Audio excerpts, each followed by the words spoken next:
The lanterns were already burning by the time Sarah Voss reached the edge of the mating grounds. She could see them from the hill, hundreds of golden lights strung between the oak trees, swaying just slightly in the warm night air, turning the whole clearing into something that looked like a dream.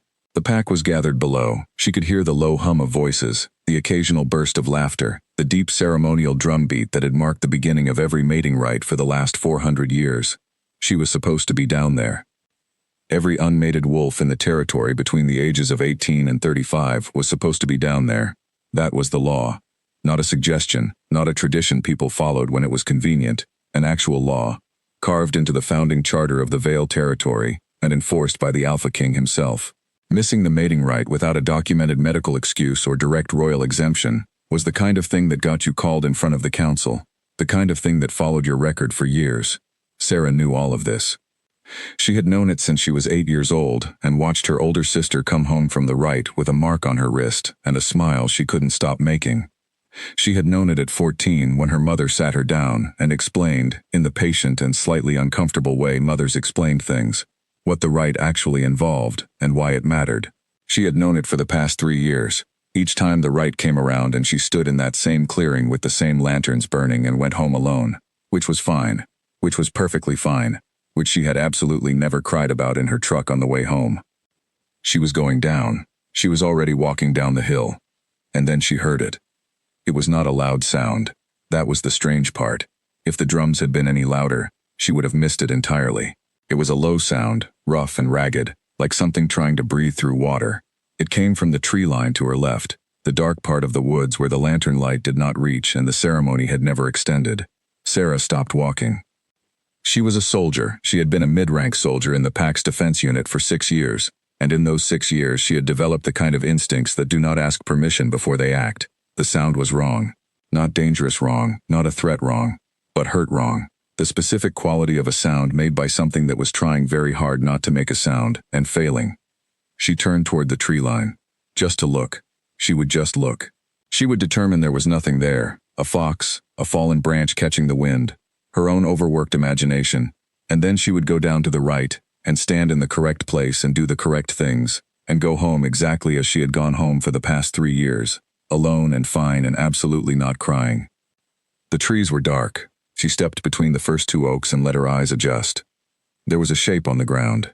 She moved toward it without deciding to. This was the thing about instincts. They did not wait for decisions.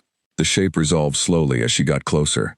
A person, lying on their side, one arm extended and one arm tucked against their chest. She could see the rise and fall of breathing, shallow and uneven. She could smell blood. She crouched down. He was a man. She could tell that much in the dark, tall, broad through the shoulders, with dark hair that had fallen across his face. He was wearing clothes that were not pack clothes, dark traveling garments, worn and dusty, the kind of thing someone wears when they have been moving for a long time. His right hand was pressed flat against the ground like he was trying to push himself up, and she could see from the tension in his arm that he had been trying and failing at this for a while. "Hey," she said softly. His hand moved. He did not speak. "I'm not going to hurt you," she said, which was exactly the kind of thing a person who was about to hurt someone would also say, and she was aware of this, but she said it anyway because it was true. "Can you hear me?" A low sound, an affirmative one, she thought. "Are you a wolf?" Nothing, which was interesting. A pack wolf would have answered that immediately, out of reflex if nothing else. A pack wolf would have known exactly what information mattered in this situation and would have supplied it automatically. She reached out and touched his shoulder. He moved, fast, much faster than a person in his condition should have been able to move, and she had her forearm up before she fully understood that she had moved it, and his hand wrapped around her wrist and they both went still, both breathing hard, both assessing. His grip was strong. It was the grip of someone who had trained for years, the same way her grip was the grip of someone who had trained for years, and in the dark of the woods with the rite going on 50 meters behind her, they held on to each other, and neither of them let go. "I'm Pack," she said, quietly and clearly. "Vale territory. I heard you from the hill." Slowly, slowly, his hand loosened. She waited. He did not attack her. She considered this progress. "Can you sit up?" Another long pause. Then he tried. She watched him struggle with it, watched the effort move through him like something physical, like it cost him something to simply push himself off the ground, and she reached out without asking and got her shoulder under his arm and helped him the rest of the way. He sat. She crouched beside him, one hand still steadying his arm. She could see his face now, or most of it. He had a cut above his right eyebrow that had bled heavily and dried, leaving a dark track down the side of his face. His jaw was tight with pain. His eyes were open, and even in the dark she could see they were a light color, gray maybe, or a pale hazel, and they were looking at her with an expression she could not fully read, but that contained, somewhere in it, the specific quality of someone who had not expected to be helped. "What happened to you?" she asked. He shook his head, not answering, either unable to or unwilling to. She looked him over as carefully as she could in the dark. The arm he had been holding against his chest, the left one, was the problem, she thought. The way he was holding it, the angle of his shoulder, the way he had not used it at all since she arrived. "Your shoulder," she said. A very slight nod. Okay. She sat back on her heels and thought about this. Behind her, the drums were shifting. That meant the Rite was moving into its second phase. She had maybe 40 minutes before her absence would be noted. Maybe less. She should go. She should get someone else. A healer, a unit leader, someone with authority and medical training and the correct paperwork. She should not be in the woods with an unknown person who had no pack scent and a dislocated shoulder and the specific kind of silence around him that meant he was not going to tell her anything useful. She looked at him again. He was watching her. Not pleading, that was the thing. There was nothing pleading in his expression, nothing that was trying to move her one way or another. He was simply watching her, in the way of someone who has accepted that other people's decisions are outside their control and has stopped trying to influence them. She had never been able to walk away from someone who had stopped asking. "I'm going to get you somewhere safer," she said. "There's an old storage building on the north edge of my family's land. It's dry, and no one uses it. Can you walk?" A pause. Then, with what she suspected was considerable optimism, a small nod. He could not, in fact, walk without help. She had suspected this. She got her arm around him and they moved through the trees slowly, stopping twice when his breathing went shallow and ragged. She kept her eyes on the spaces between the trees, monitoring for anyone who might come this way from the right, but the pack was focused on the ceremony, and the ceremony was focused on the clearing and no one came. The storage building was exactly as she had described, dry, unused, smelling of old grain and dust, and the particular emptiness of a space that had not had a purpose in years. She got him inside, and down onto the cleanest section of floor she could find, which was not very clean but was better than the woods. She had a small light on her keychain. She clicked it on, keeping it low. In proper light he looked worse, and also more like a person. He was older than she had initially thought, late 20s maybe, or 30, with the kind of face that had been good-looking before something had worked very hard to damage it. The cut above his eye was surface level, despite the blood. The shoulder was the real issue. She checked his left arm carefully, and he let her, which told her both that he trusted her assessment and that moving it himself was beyond him right now. The shoulder was dislocated. She had seen enough of those in 6 years of combat training to know the shape of it, the particular wrongness of the angle. "This is going to hurt," she said. He looked at her with the expression of a man being told water is wet. She reset his shoulder. He made a sound, one sound, brief and controlled, and then he was silent, and she sat back and watched the tension leave his jaw by approximately 5%, which she supposed counted as relief. "Better?" she said. "Yes," he said. It was the first word he had spoken.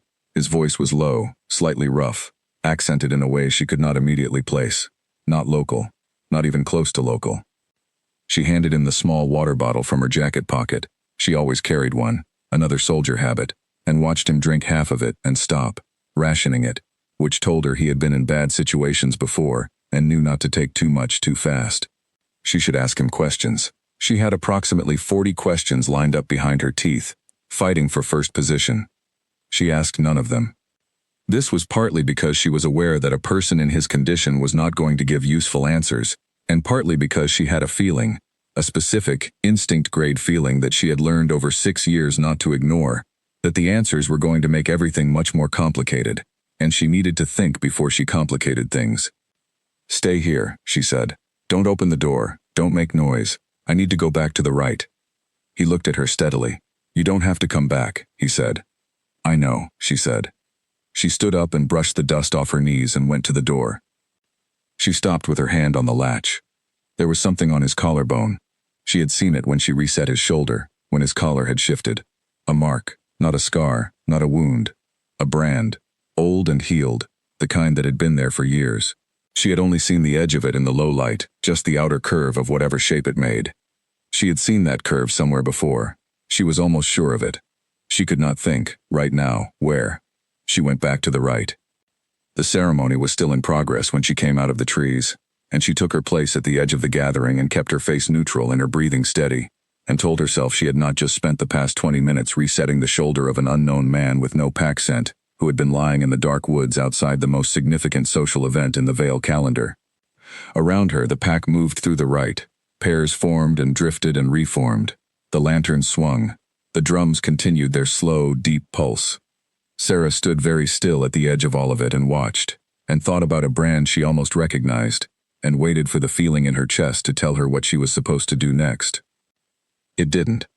It just sat there, that feeling, warm and complicated and refusing to resolve itself, like something that had arrived for a long stay and had not yet decided which room it wanted. The pack bell rang. Third phase over. The Rite was entering its final hour. She had not spoken to anyone. She had not been approached. She had stood at the edge of the ceremony and contributed precisely nothing to it, which meant that as far as the Rite was concerned, this night had not happened for her. Her name would appear in the attendance records. She had been seen, she was sure of that, but the Rite measured presence in a particular way, and she had not been present in the way that counted. She was officially unmated for another year. This was, she told herself, completely fine. She walked home through the pre-dawn dark, taking the long route that passed the north edge of her family's land, and when she got to the storage building she opened the door very quietly and checked that he was still breathing.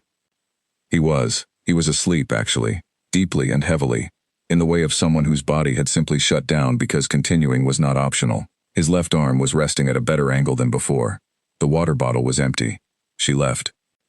She walked the rest of the way home and sat on her back step and watched the sky go from black to dark blue to the first pale gray of morning, and she thought about the brand, and where she had seen that shape before, and why it was sitting in her memory like a fishhook that had caught on something and could not pull free.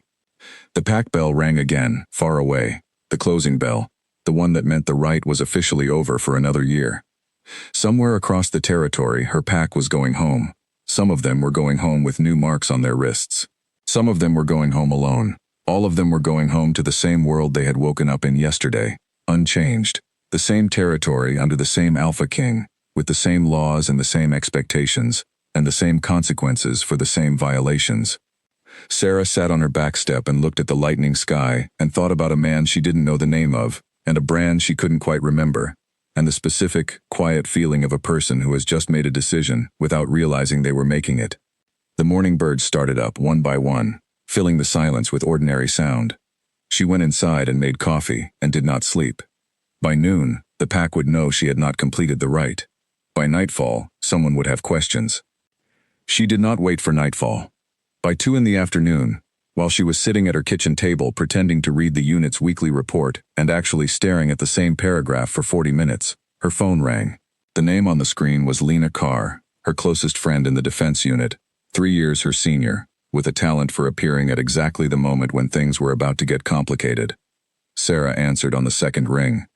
"Tell me you at least showed up," Lena said without greeting. "I showed up." A pause. "Sarah. I was there. I was at the edge of the grounds. The attendance log shows you scanned in at the opening bell, and then there's a gap of about 45 minutes before you scanned back in for the closing." Sarah had forgotten about the scan logs. Every wolf scanned a wrist chip on entry and exit. It was how the pack tracked attendance at required ceremonies. She had scanned in. She had definitely not scanned out in the middle and then back in, because she had not thought about the scanner when she came back from the woods. She had simply walked back and stood in the crowd. The scan log would show a gap. A 45-minute gap during the mating rite was not the kind of gap a person explained away with a bathroom break. "I went for a walk," Sarah said. The silence on Lena's end was the specific silence of a person who has known someone long enough to know every single register of the word walk and is currently sorting through all of them. "A walk," Lena repeated. "In the woods, I needed air. During the rite. I get anxious in crowds. You have been in active combat situations. You once broke up a fight between 4 wolves twice your size by yourself, and then went and ate a sandwich. You do not get anxious in crowds." This was true, and also not helpful right now. "Lena," Sarah said. "Someone is going to ask about the gap," Lena said. "I'm telling you as a friend, not as a colleague. Someone is going to notice. And when they notice, they are going to ask. And if your answer is, I went for a walk, they are going to ask follow-up questions. And I need you to be ready for those questions. Sarah looked out her kitchen window at the north edge of the property, where the storage building sat behind the old fence line in the tall grass. I'll be ready, she said. Are you okay? Yes. Are you actually okay, or are you saying yes because you don't want to talk about it? Both of those things could be true simultaneously, and Lena knew it, and Sarah knew that Lena knew it, which was one of the complicated things about having a friend who had known you for 9 years. I'll call you later, Sarah said. She hung up. She sat at her kitchen table for another 10 minutes. Then she got up and went to the storage building. He was awake. She had half expected to find him gone, slipped out through the back while she was sitting at her kitchen table not sleeping, made some calculation about risk and decided that whoever she was less safe than the road. But he was there, sitting against the far wall with his knees drawn up and his good arm resting across them. And when she opened the door, he looked at her with the same expression he had used the night before, steady, careful, containing information he had not decided to share yet. She had brought food. She set it on the floor between them. Bread, hard cheese, a container of soup she had warmed on the stove, and then sat down against the opposite wall and watched him decide whether to trust it. He ate. Not hungrily, not desperately, methodically, the way someone eats when they have learned not to eat too fast, not to reveal how hungry they are, not to show need in front of people who might use it. She watched him and thought about all the things that information told her. What's your name? She said. A long pause. He drank some of the soup. Ren, he said finally. Just the one word. No family name, no pack affiliation, no territorial marker, just Ren. Offered up like a coin from an almost empty pocket. Sarah, she said. Sarah Voss.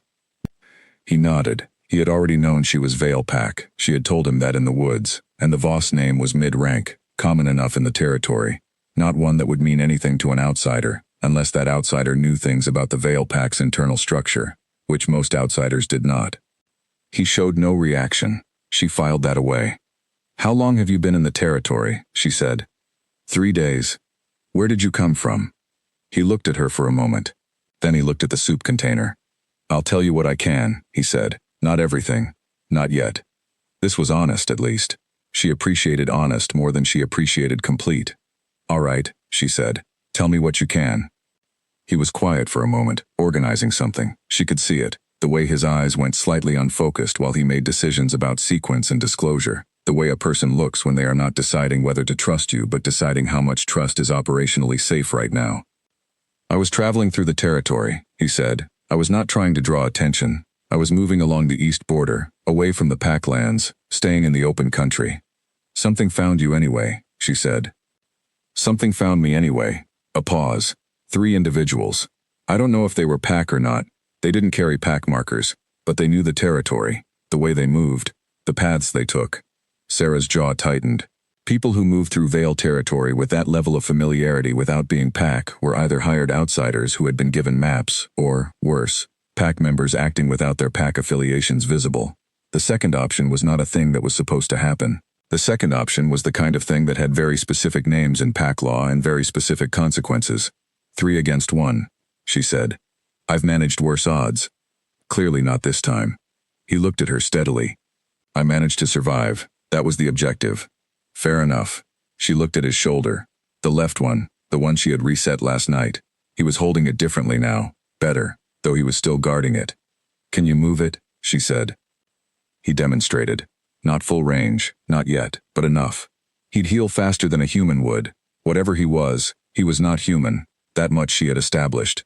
But she still didn't know what she was actually dealing with. What are you? She said. It was blunt, and she knew it was blunt, and she said it anyway because she had spent the entire morning and half the afternoon with this question sitting at the front of her mind, and she was done being patient with it. He looked at her. I'm a wolf, he said. You don't have pack scent. No. Every wolf in a recognized territory carries pack scent. It's how packs track their own. It develops in the first few months of life, deepens over years. The only wolves who don't carry it are... She stopped. She looked at him. She had been thinking about the brand since last night. She had gone through her memory of it the way she went through case files, systematically, checking and rechecking, looking for the match.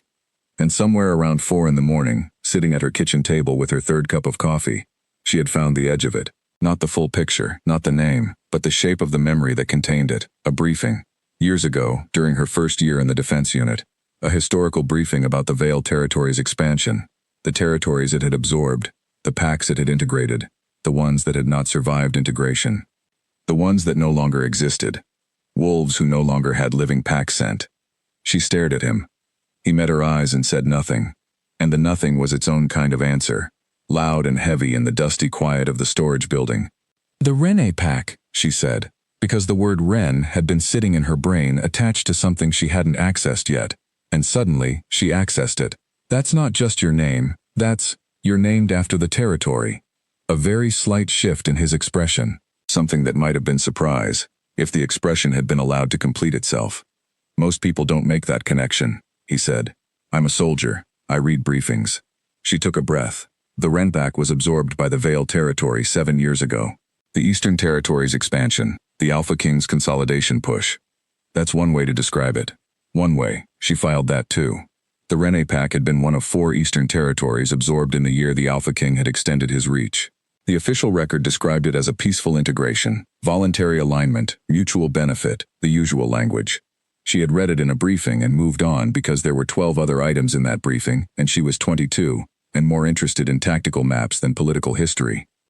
But she had been 22 then, and she was 28 now, and she had spent 6 years in the defense unit reading between the lines of official records, and right now she was looking at a man who had no pack scent, because the pack he had been born into no longer existed, and someone had attacked him on the east border of the territory that had absorbed his people, and she was trying very hard to think about this clearly.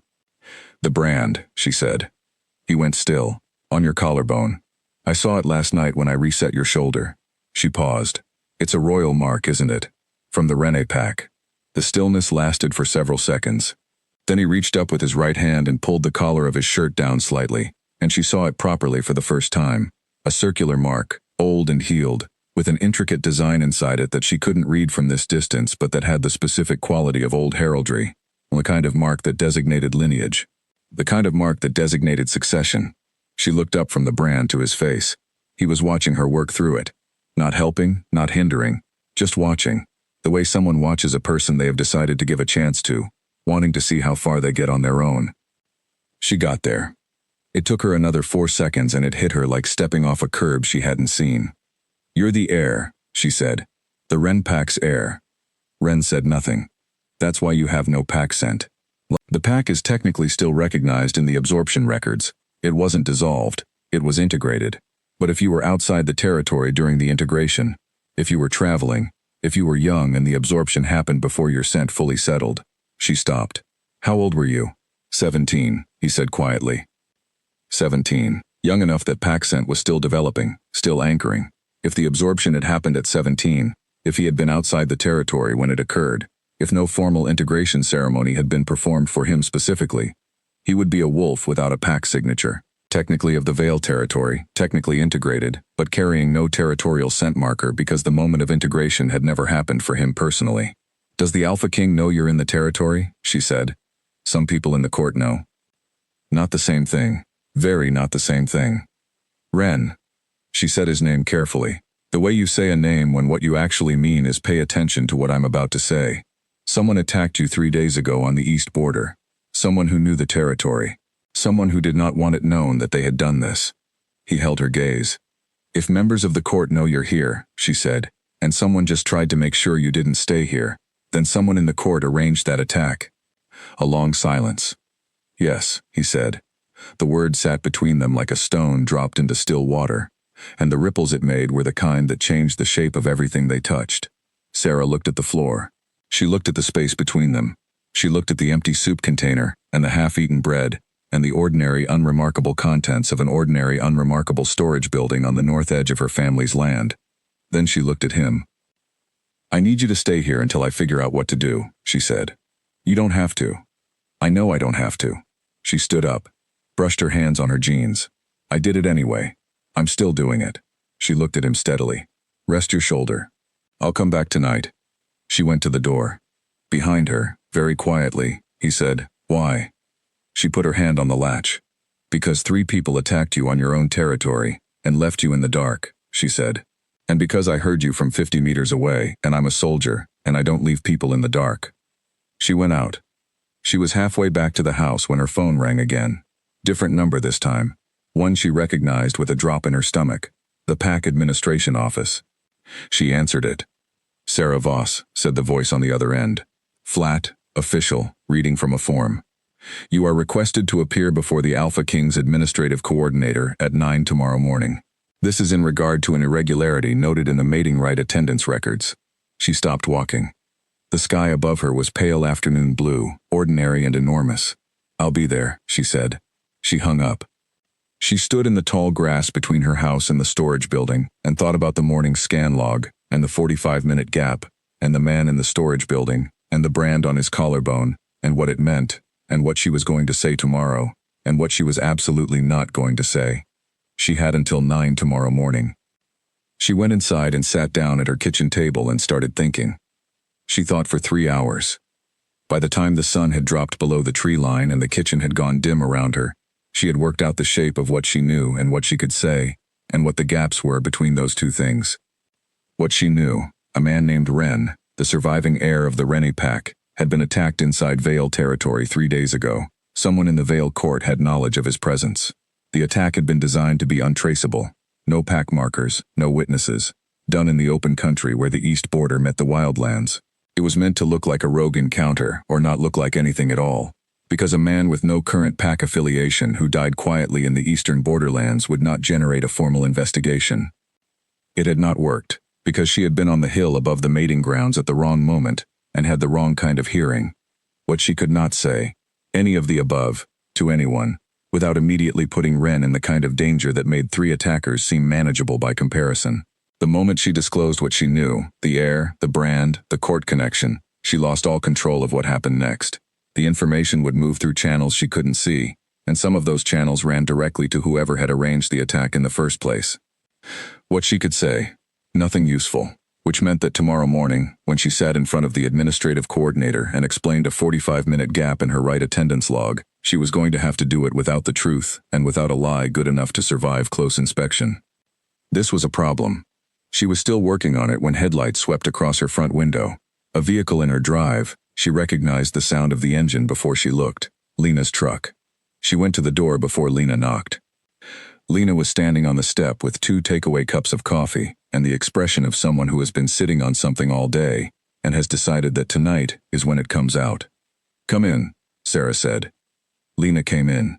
She set the coffees on the kitchen table and sat down in the chair across from the one Sarah had been in all afternoon, and she looked at Sarah with dark eyes that missed nothing and had never missed anything in 9 years of friendship. "The administrative coordinator called you," Lena said. It was not a question. "Yes. 9 tomorrow." "Yes." Lena wrapped her hands around her coffee cup. She was quiet for a moment, which with Lena meant she was choosing her entry point carefully, the way she chose entry points in the field, measuring the gap, deciding on angle, committing. "I covered for you," she said. Sarah looked up. "At the Rite, when you were gone." Lena met her eyes steadily. "Nora Hatch asked me where you were during 3rd phase. I said you'd had a dizzy spell and I'd walked you to the edge of the grounds for air. I don't know if she bought it. I don't know if she put it in any kind of report. I'm telling you now so you know what the story is if it comes up." Sarah stared at her. "Lena, I'm not asking what you were doing. I told you I'm not asking. I'm telling you there's a story in place in case you need it." She paused. "And I'm telling you that if something is happening, something real, something that has you going quiet the way you went quiet this morning, I need you to tell me. Not tonight if you're not ready, but soon." Sarah looked at the table, then at her coffee, then at Lena, who was watching her with the calm of a person who had decided to be patient and meant it. "I need a little more time," Sarah said. "Okay," Lena said. "Not forever. A day, maybe 2. "Okay. I'm not in trouble." She paused. "I'm in something. It's not the same thing." Lena nodded slowly. "I know the difference." She picked up her coffee. "Drink yours. You look like you haven't slept." Sarah drank her coffee. They sat together in the dim kitchen as the evening came on fully, and the sounds of the territory settled into their nighttime register. The far-off bark of a dog, the wind in the oak trees, the quiet that meant a pack at rest. Sarah thought about Ren in the storage building on the north edge of the property. She thought about 9 tomorrow morning. She thought about the brand that marked a lineage that was supposed to no longer matter, and somehow mattered enormously. She thought about the Alpha King, Caius Vale. She had seen him twice in her life, in the way that most mid-rank soldiers saw their Alpha King, from a distance, at formal pack events, as a figure rather than a person. He was tall and controlled and had the specific quality of someone who was always the most dangerous thing in any room he entered, not because he threatened anyone, but because everyone in that room understood instinctively that he could. His decisions were not always popular, but they were always final. His justice was known to be exact. She did not know what kind of justice he would apply to this. She did not yet know if he needed to apply any at all. That was what tomorrow was for. She finished her coffee. "Thank you," she said to Lena. "For the story." Lena stood up and collected the cups. "Don't use it if you don't have to," she said. "Simple is better. Simple is always better." She went to the door. "Sarah," she said, without turning around. "Yeah?" "Whatever is in the storage building behind the north fence, whatever it is, make sure it's worth it." She was gone before Sarah could answer. The night outside was full and dark and completely ordinary, and Sarah stood in her empty kitchen and thought, yes, she thought it was. She went to bed. She didn't sleep until past 2. She was up again at 6, dressed and in the kitchen, thinking. At 8:15 she got in her truck and drove to the pack hall. She was ready, or as close to ready as the situation allowed. She parked in the lot and walked in through the main entrance and signed in at the desk and sat in the waiting area with her hands flat on her thighs and her breathing slow and even and her mind completely, deliberately blank, the way she had learned to go blank before difficult things, so that she arrived at them without preloading emotions that would only get in the way. At exactly 9 o'clock, the door to the coordinator's office opened. She stood up. She walked through the door. What she found on the other side of it was not the administrative coordinator. What she found was a room twice the size of what the coordinator normally used, with a longer table and 4 chairs on one side of it and 1 chair on the other. 3 of the 4 chairs were occupied. Counselor Henrath, white-haired, sharp-eyed, 70 years old, and every one of them visible in the architecture of his face, sat in the center chair. 2 other council members she recognized by face if not by name sat on either side of him. The 4th chair was empty, and behind the table, not sitting, standing, with his hands clasped behind his back and his eyes already on her when she walked in, was Caius Vale, the Alpha King. Sarah stopped just inside the door. She had been wrong about the administrative coordinator. She had been wrong about the size of this. She could feel the shape of how wrong she had been settling over her like cold water. She stood up straighter and met Caius Vale's eyes. They were darker than she remembered from the formal pack events, or maybe it was the light, or the distance, or the difference between seeing someone from 50 feet away at a ceremony and seeing them in a room this size, which was not large, with a table between them and nothing else. "Sarah Voss," Counselor Henrath said, his voice carrying the dry weight of a man who had been doing this for 40 years. "Sit down." She sat down. The door behind her closed. Nobody said anything for a moment. Caius Vale looked at her with an expression she could not read, and she looked back at him with the expression she used for difficult situations. Neutral, attentive, giving away nothing, and somewhere in the space between those 2 expressions, the real conversation had already started. Counselor Henrath had a file. He placed it on the table between them with the particular care of a man who has handled documents long enough to know that the manner in which you set something down communicates intent. Not a slam. This was not aggression, not yet.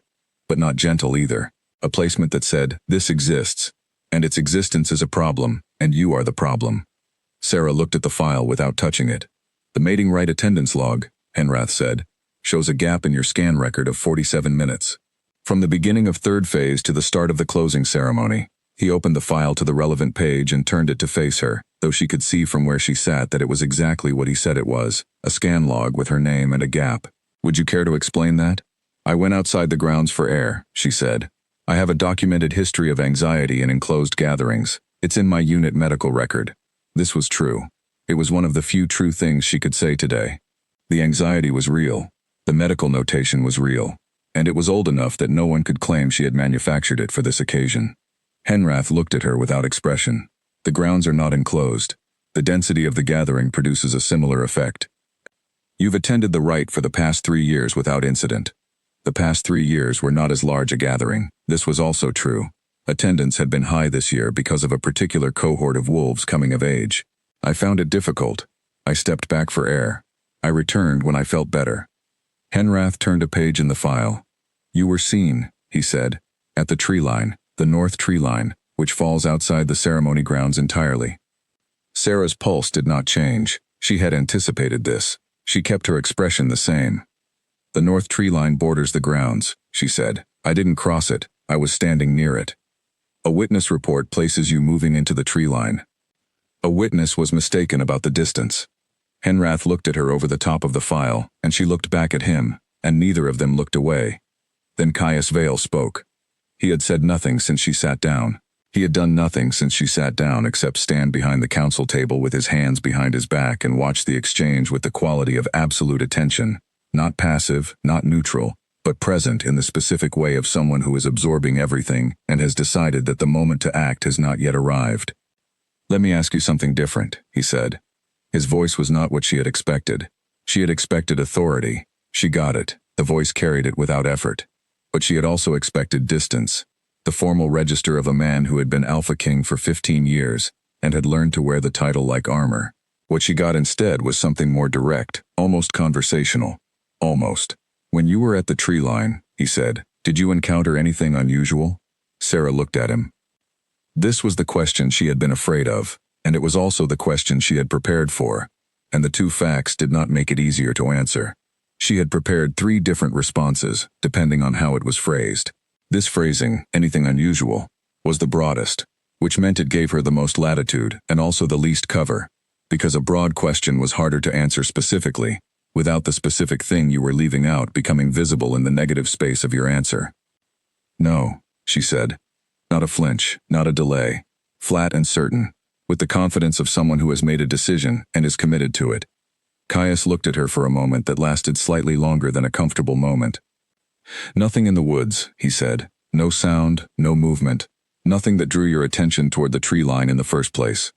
I walked in that direction by chance, she said. I was moving away from the density of the gathering. The tree line was the nearest edge, and you saw nothing. Nothing significant. She held his gaze. He held hers. The 2 council members on either side of Henrath had been taking notes throughout the exchange. She was aware of them in the way you are aware of things at the edge of your field of vision. Present, relevant, not the main event. Henrath himself had gone still, watching the exchange between her and the Alpha King, with the expression of a man calculating something. Very well, Caius said. He stepped back slightly and looked at Henrath. Henrath closed the file. The irregularity is noted in your record, he said to Sarah. A formal notation, not a sanction. This is a first instance, and your explanation, while not corroborated, is not inconsistent with the documented facts. He paused, and the pause had weight. You are required to attend the supplementary registration session next month, which is the designated alternative for wolves who did not complete the rite in full. Non-attendance at that session will constitute a formal violation. I understand, Sarah said. You may go. She stood up. She crossed the room to the door. She was careful with her pace, careful with her breathing, careful with the set of her shoulders and the angle of her chin, because every part of how she walked out of this room would be observed and processed and remembered. She had her hand on the door when the Alpha King said her name. Sarah Voss. She turned. He was looking at her from across the room, and the quality of his attention had shifted slightly. She couldn't have said how, couldn't have pinned it to any specific change in his expression or his posture. But it was different from the attention he had given her during the interrogation. More direct, less formal. Your service record in the defense unit, he said. It's exemplary. She waited. 6 years, he said. Clean record. Strong performance evaluations. Your unit commander describes you as someone who makes sound decisions under pressure. I try to, she said. Sound decisions under pressure often require good information, he said. And good information occasionally requires going to places where the information is, even when those places are inconvenient. She looked at him. He looked at her. Yes, she said. That's been my experience. He nodded slightly, that was all. He looked down at the table and picked up a document from the stack beside Henrath's file, and the audience was over. She went out. She walked down the corridor of the pack hall and through the lobby, and out the front door and across the parking lot to her truck, and she got in, and sat with her hands on the wheel, and breathed. Her hands were completely steady. She was fine. The meeting had gone as well as it could have gone given the parameters. She had a notation in her record, minor, manageable. She had a supplementary registration session next month, and she had a sentence from the Alpha King that was either a genuine comment about her service record or the most oblique thing anyone had ever said to her, delivered in a room with a council member present, in a way that could be replayed later as completely innocuous.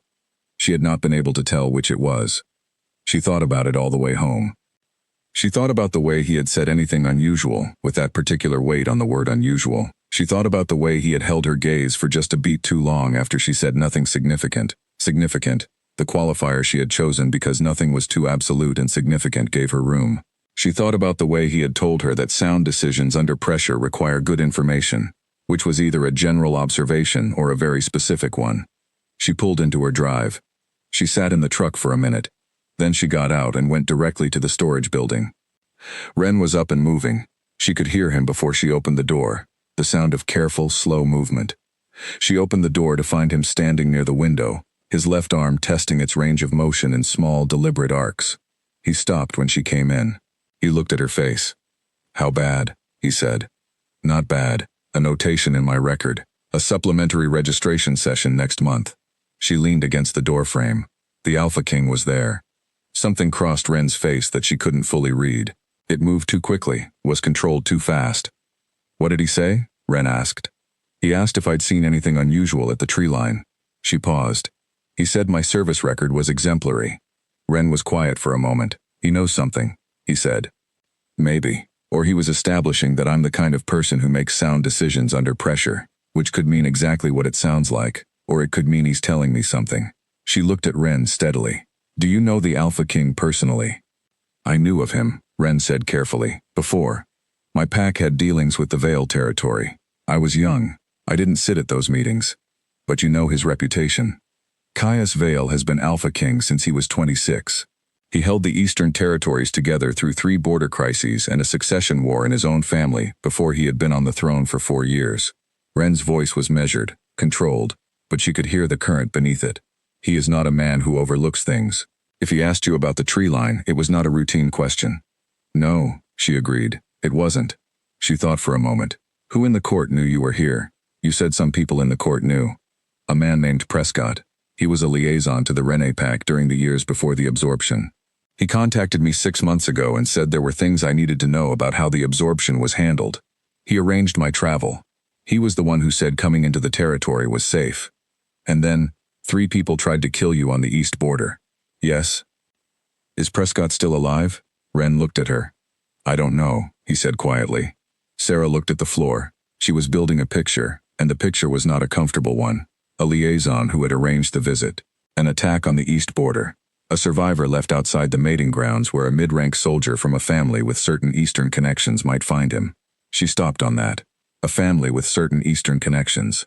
Ren, she said. Why was I the one who found you? The mating grounds are on the south edge of the territory. You were at the north tree line of the ceremony site, which is the north end of the south grounds.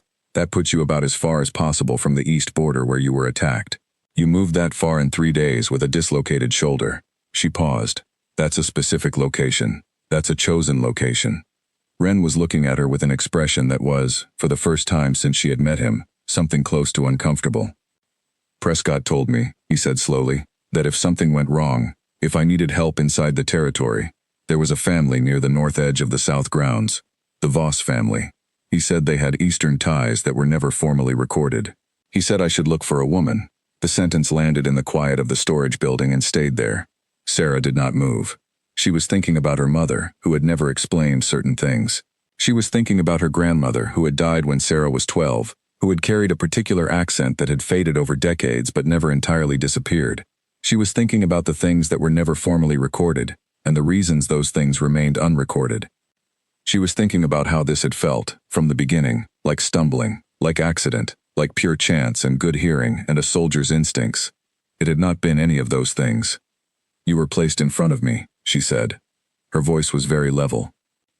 I think, Ren said carefully, that you were placed in front of me, and I think whoever placed you there did it as a failsafe, and I think they did it without asking your permission, and I am aware that you have every right to be.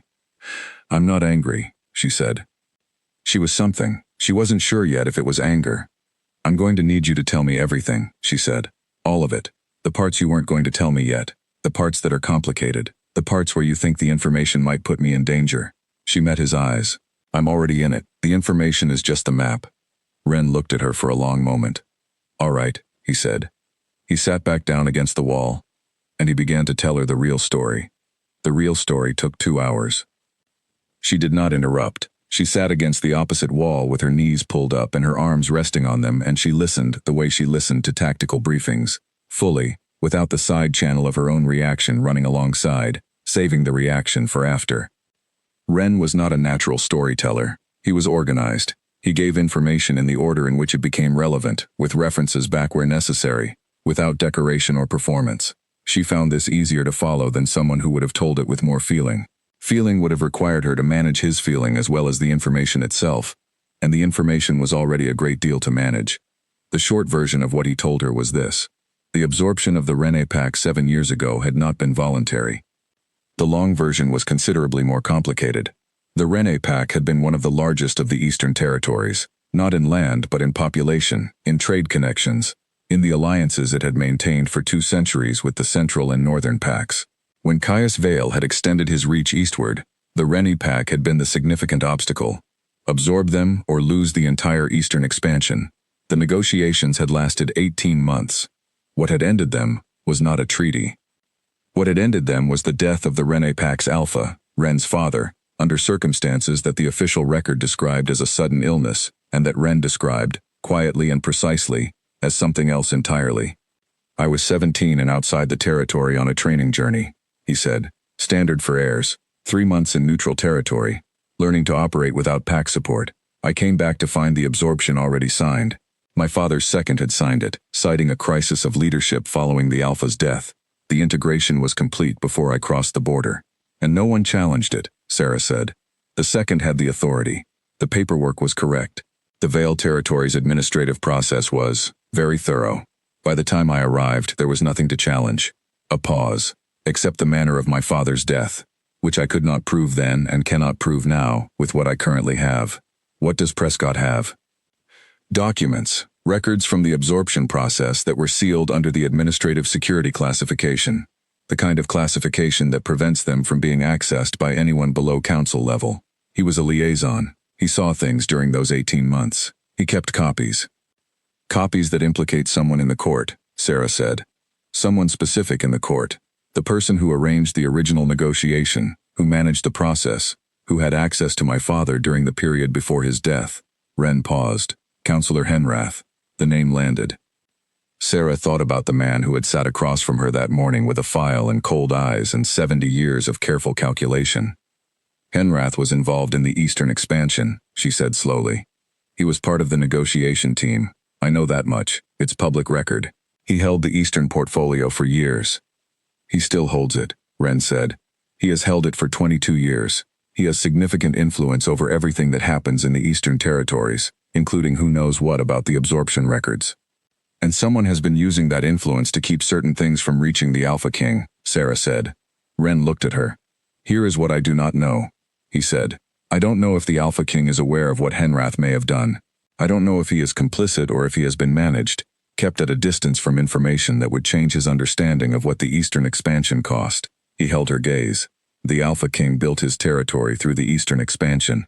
If the expansion involved crimes committed by people in his court, that changes the nature of everything he built, whether he knew or not. Sarah thought about a question asked in a formal meeting that had felt more like a private message. She thought about an Alpha King who asked if she had seen anything unusual and then told her that sound decisions require good information. She thought about what it would mean if he knew, if he had known for a while, if he had been looking for the same proof Prescott was carrying and had not yet found a way to move against a council member who was also, by virtue of 22 years in the Eastern portfolio, one of the most politically fortified men in the territory. Where is Prescott now? She said. I don't know. He was supposed to meet me at the east border crossing 3 days ago. He didn't come. The 3 individuals found me at the crossing point instead. Sarah stood up. She needed to think and she needed space to do it, and the storage building was not providing enough space. Stay here, she said. Same as before. No door, no noise. She looked at him. I'm going to spend the next 24 hours being very careful. I need you to do the same. Sarah. He said her name the way she had said his, earlier, not as a greeting but as punctuation. Whatever you're thinking of doing, whoever you're thinking of approaching, be certain before you move. If Henrath arranged the attack, he is watching for movement. The moment someone asks the wrong question in the wrong direction, he will know. I know, she said. And if the Alpha King is complicit, then I'm already done, she said. So I have to be right about which one it is. She went to the door. I think I am, she said. Right about which one it is. She went out into the afternoon light and stood in the tall grass and looked at the blue sky above her family's land. Land that had eastern roots she had never examined, never thought to examine, because her grandmother was simply her grandmother, and some accents simply faded, and some connections simply became old enough that nobody thought to call them by their name. She thought about Prescott, who had pointed Wren at her family specifically, who had known something about the Voss family that Sarah herself hadn't known she needed to know. She thought about her grandmother. She went inside and found the box of old photographs she kept in the top of her closet, and she sat on her bedroom floor and went through them. She found what she was looking for in the fourth envelope. It was a photograph from a formal gathering, the kind of gathering that happened rarely, when multiple pact territories met for boundary negotiations or alliance renewals. Her grandmother, young in the photograph, 30 or 35, standing in a group of formally dressed people, with the particular stiffness of an important occasion, on her grandmother's wrist, clearly visible, because her sleeve was pushed back, because she had always run warm, was a mark. Not a veil mark. An older mark, one Sarah recognized now, because she had seen its shape on a collarbone 2 days ago. A Rene mark. Her grandmother had not come from the Vale territory originally. Her grandmother had come from the east. Sarah sat on her bedroom floor with the photograph in her hands and understood, with the particular quality of understanding that arrives after you have already been living inside the truth for a while without knowing it, why Prescott had pointed Wren at her family. She was not a stranger to this, not at a blood level. She was already part of it. She set the photograph down carefully and sat in the quiet of her bedroom and thought about what to do with knowing. Outside, the evening was coming in soft and slow, the way evenings did in the Vale territory in late summer, with light that lasted long and colors that went gold before they went dark. Through her window she could see the north edge of the property, the storage building, a light in the single small window. She had left him a lantern. She was going to have to tell him about the photograph. She was going to have to tell him that the failsafe Prescott had built was not random, that the woman Prescott had said to look for was not a coincidence of geography and decent hearing and a soldier who didn't walk away from hurt things. She was going to have to tell him that she was, in some way she didn't yet fully understand, connected to the thing he had come here to resolve. She picked up the photograph. She got up off the floor. She went out to the storage building in the last of the evening light with the photograph in her hand, and she knocked on the door before opening it, because some things deserve the courtesy of a knock. "There's something you need to see," she said. Wren looked at the photograph. And then he looked at her. And for the first time since she had found him in the dark of the woods 2 nights ago, she saw something move across his face that was not controlled, not measured, not the careful management of a person who has learned not to show their hand. It was recognition. Not of her grandmother's face, of the mark on her wrist. "Who is she?" he said. "My grandmother," Sarah said. "She's been dead for 16 years. Wren was quiet for a long moment. "She was Rene Pack," he said. It was not a question. "I think so. I think she left before I was born. Before my mother was born, maybe. I never knew." She paused.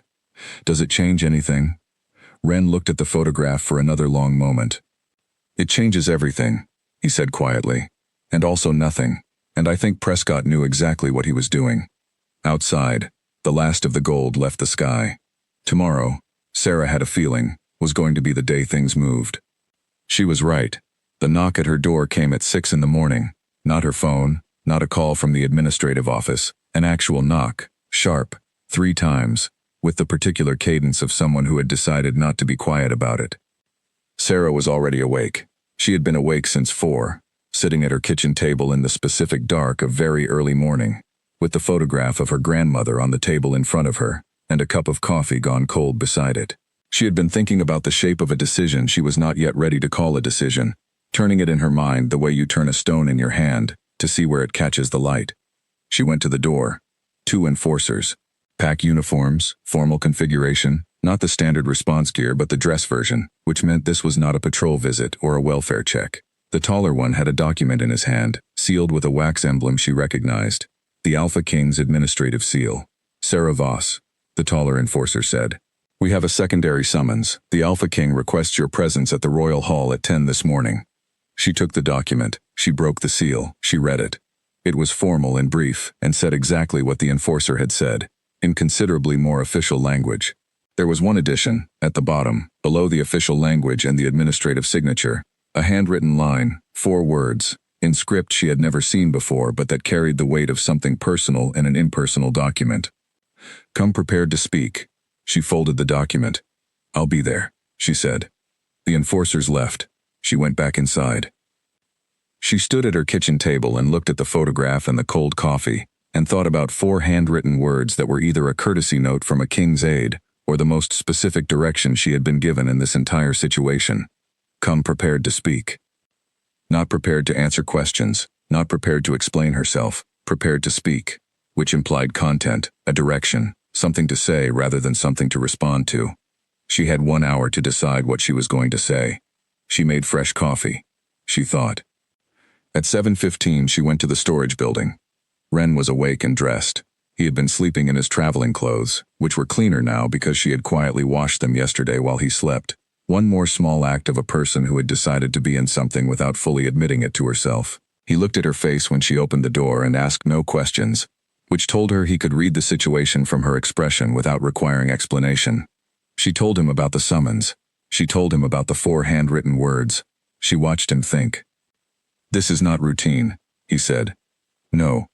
If he knows, if he's been building something against Henrath and this is part of that, then he may want you as a witness or a source. He may want to know what you know, because what you know may be the piece he doesn't have. And if he's not building something against Henrath, she said, then I'm walking into a room and disclosing information that goes directly to the person who arranged your attack. Yes, Ren said. That is the calculation. She looked at him. Tell me what you know about him. Not the official record, what you know. Ren was quiet for a moment. The people in my pack who dealt with the Veil territory during the negotiation years, the ones who survived the absorption and integrated, they had different things to say about the Alpha King than the official account suggests. He paused, organizing. The official account is that Caius Veil drove a hard bargain and won a complete surrender. The account I heard from the people who were actually in those rooms is more complicated. They described a man who was being given information about the negotiation that was selective, who was making decisions based on a picture of the situation that was not the whole picture. Managed, Sarah said. Managed. Yes, by the people whose job it was to give him information about the Eastern territories, the people in the Eastern portfolio. He held her gaze. I don't know if that management continued after the absorption. I don't know what he learned or when he learned it, but I know that a man who is being managed by his own council does not always know it is happening, and a man who eventually discovers it is happening generally responds in one of 2 ways. He shuts it down, Sarah said, or he becomes careful about who he lets see it. Yes. She thought about a question asked in a formal meeting that had felt too specific to be routine. She thought about 4 handwritten words at the bottom of an official document. I think he's been careful, she said. Ren met her eyes. So do I. She thought for another moment. I'm going to go in without proof of anything. I'm going to go in with what I have, which is the outline of what you've told me, and the photograph of my grandmother, and the fact that someone attacked you on the east border 3 days before the mating rite. I'm going to let him lead. If he's what I think he is, he'll fill in the gaps. If he's not, I stop before I give him anything that puts you at more risk than you're already at. Ren nodded slowly. And if he asks you directly about me? She thought about this. Then I tell him you're alive, she said. Because if he's the person I think he is, he may already know that, and telling him confirms I'm not lying. And if he doesn't know it, she paused, then knowing it might be the thing that moves him. Ren was quiet. This is a significant amount of trust to put in a man you've met once, he said. I've been a soldier for 6 years, she said. I've been in situations where I had incomplete information and had to pick a direction and commit. You learn to read the shape of people faster than is strictly comfortable. She looked at him steadily. The shape of Caius Vael, from what I've seen of him, is not the shape of a man who arranges attacks on 17-year-old heirs.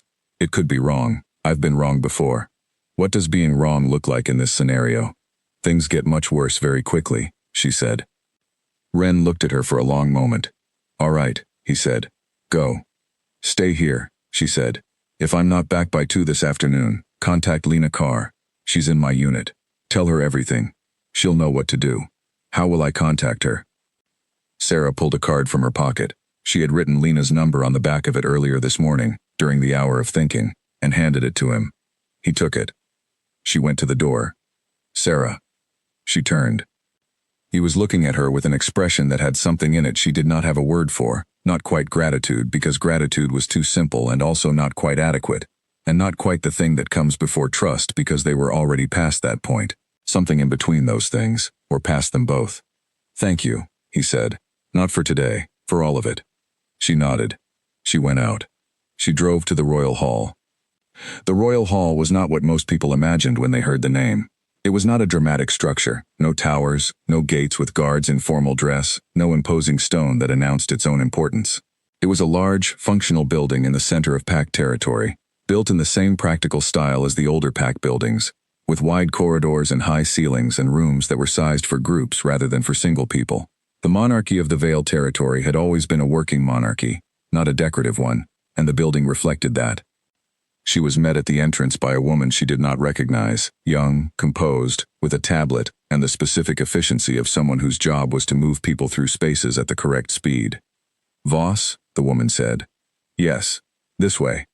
She was led not to the formal meeting room she had been in yesterday, but to a different part of the building entirely, down a corridor she had never been down, past closed doors, to a room that was smaller than yesterday's room but not small, with a long window looking out over the grounds and a table with 2 chairs across from each other and nothing else.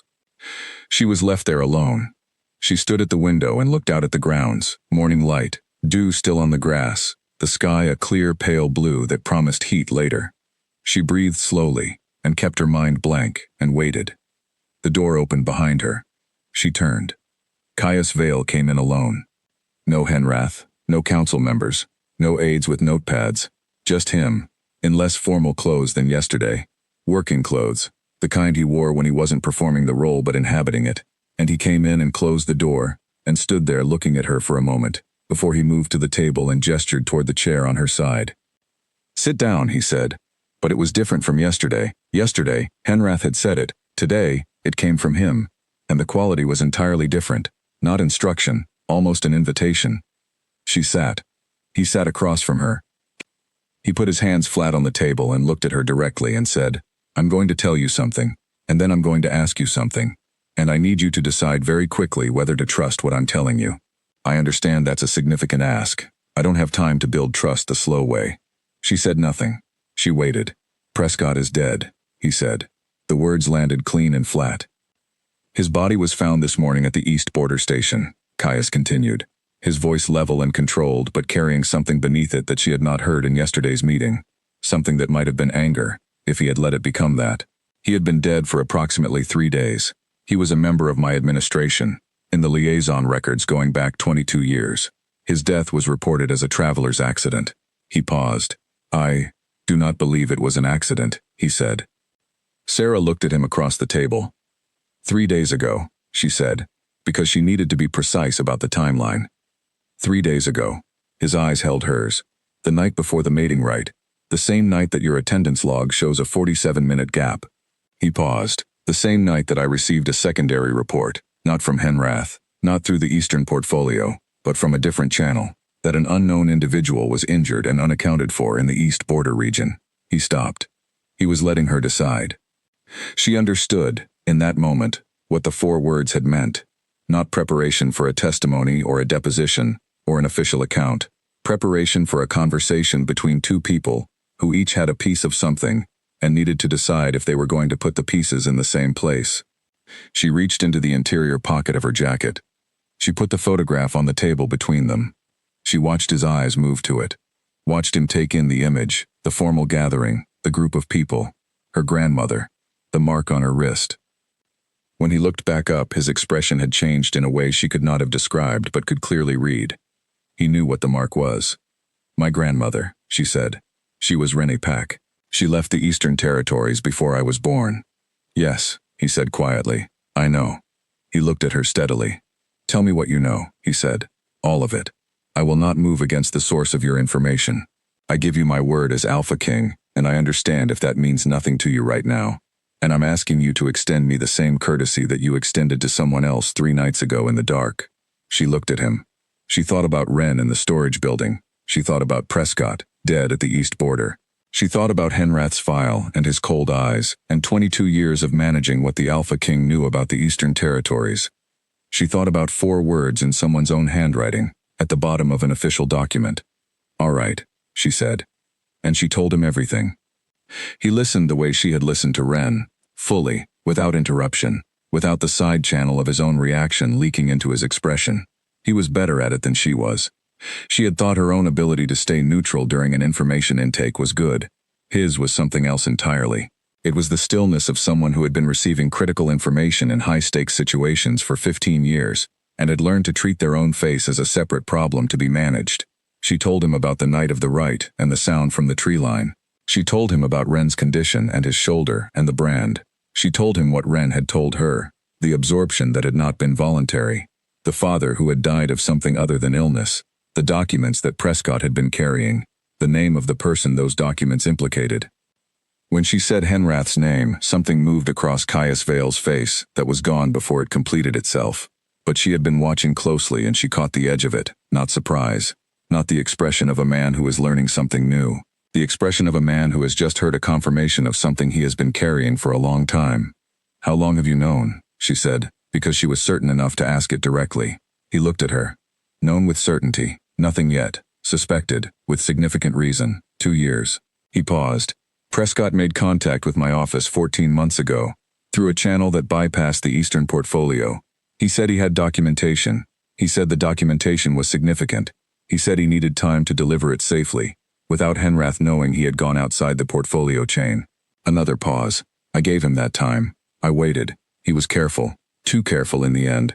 Careful enough that he moved slowly enough for someone to identify what he was doing." Sarah looked at the photograph still on the table between them. "And Wren?" she said. "I became aware that an Eastern heir might be in the territory approximately 10 days ago," he said. "Through the same channel. Prescott told me he had arranged contact with the last of the Rene line, that the heir had survived the absorption as a minor, and had been living in neutral territories since.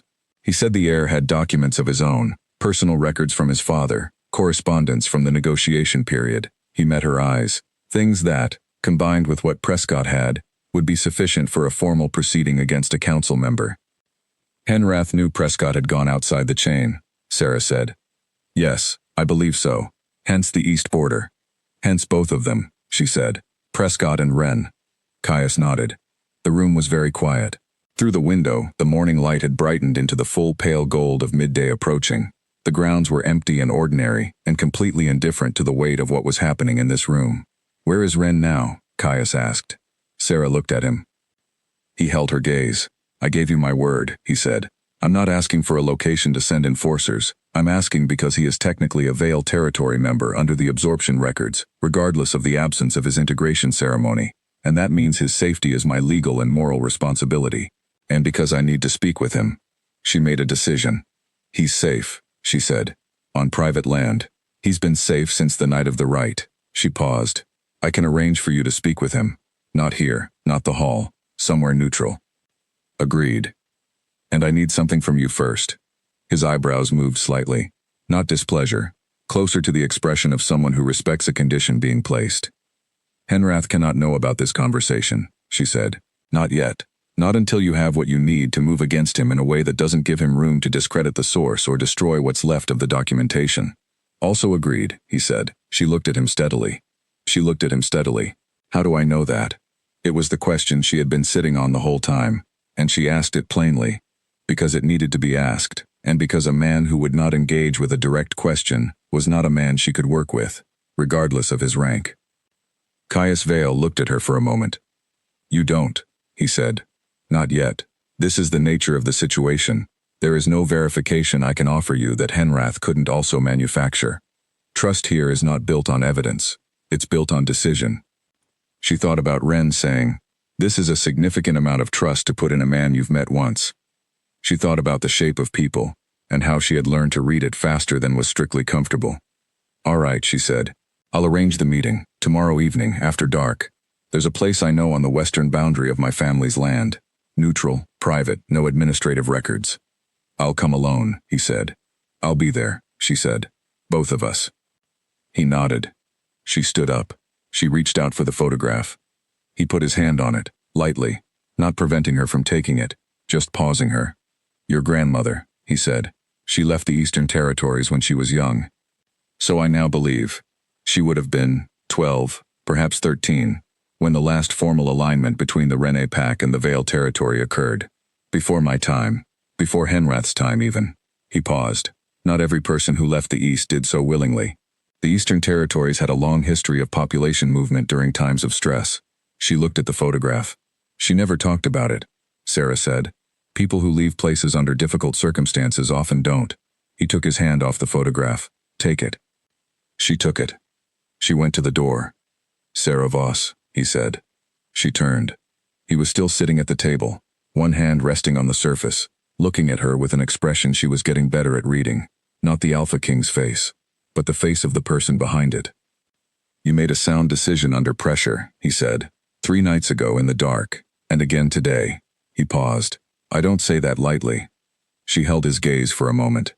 Then she went out. She walked down the corridor and through the building and out into the full morning light, and she stood on the steps of the Royal Hall and breathed the open air and let the tension in her chest rearrange itself into something slightly different. Not gone, not resolved, but changed in character. The tension of a situation that has shifted from impossible to merely very difficult was its own kind of relief. She drove home. She went directly to the storage building. Ren was at the window again, testing his shoulder range. He turned when she came in. She looked at him. Prescott is dead, she said. He's been dead since the night of the Rite. Ren went very still. She gave him a moment. This was not information. This was a person, receiving news about another person, and it had a different weight than information, and it needed its moment. The Alpha King told you, Ren said, when the moment had passed. Yes, and? She took a breath. He's known something was wrong for 2 years. Henrath managed his information about the Eastern expansion, and he found out.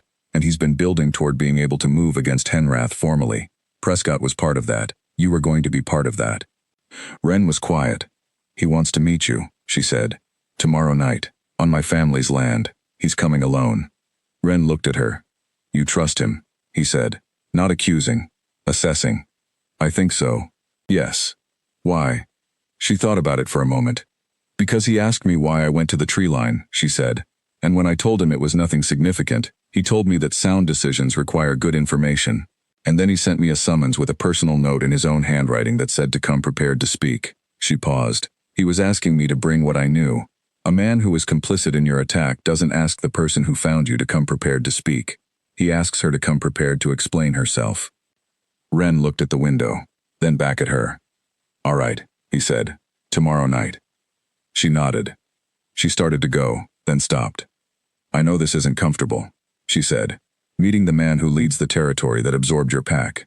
Whatever his role was or wasn't in that, I know it's not a simple thing. Ren was quiet for a moment.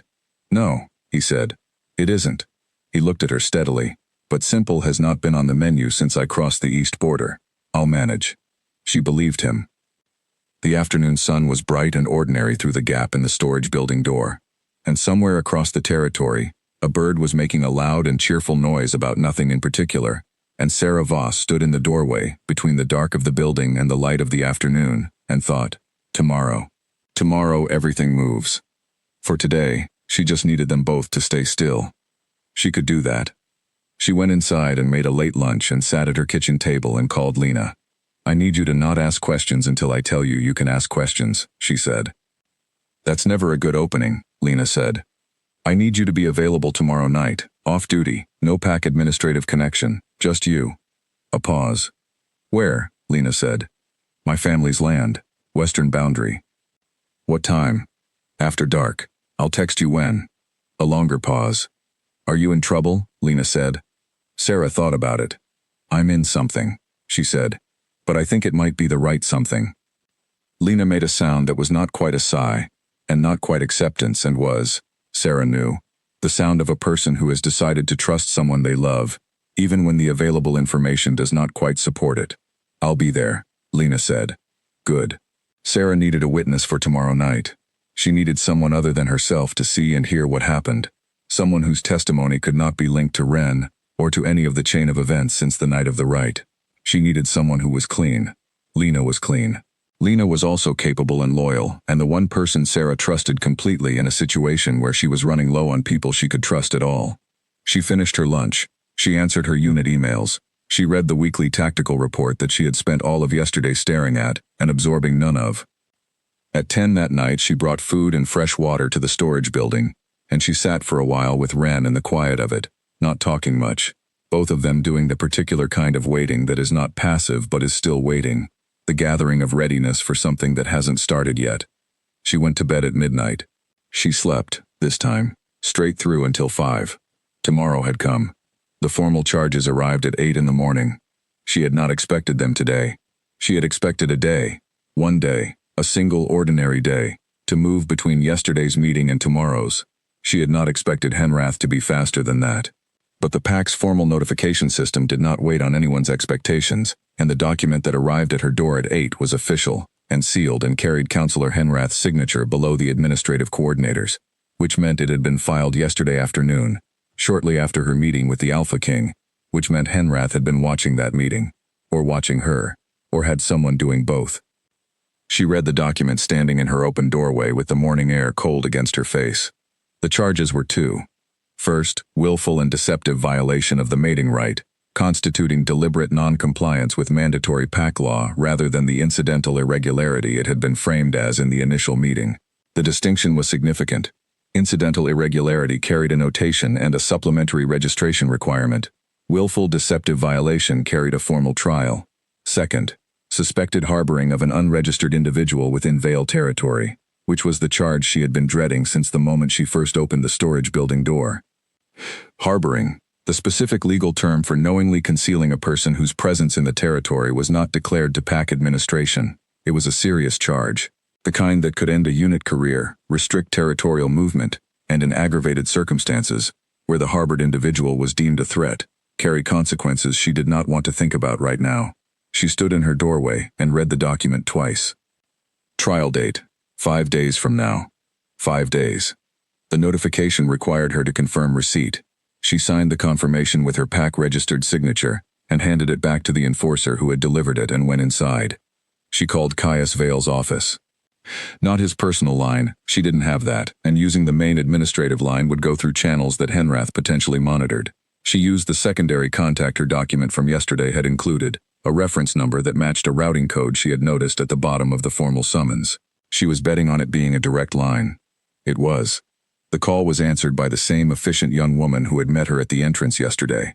"I need to speak with him," Sarah said. "Today. As soon as possible." A pause. "1 moment," the woman said. The moment lasted 40 seconds. 2 o'clock, the woman said. "Same room as yesterday." Sarah hung up.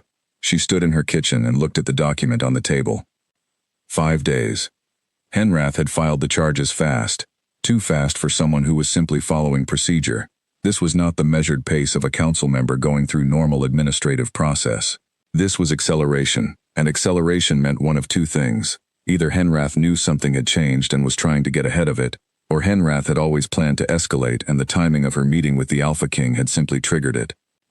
Either way, she now had 5 days before a formal trial, which meant she had 5 days to either resolve this or find a way to use the trial itself as the container that brought everything into the open.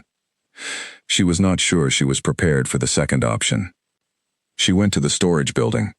Ren was already awake and already knew something had changed. She could see it in how he was standing when she came through the door, not relaxed, not testing his shoulder, still, in the way of someone who has been waiting to hear something. She showed him the document. He read it. She watched his face as he read. His jaw tightened once, briefly, when he reached the second charge. "Harboring," he said. "Yes." "He's escalating." "Yes." Ren set the document down on the grain-dusty floor with a careful, deliberate movement. He looked at her.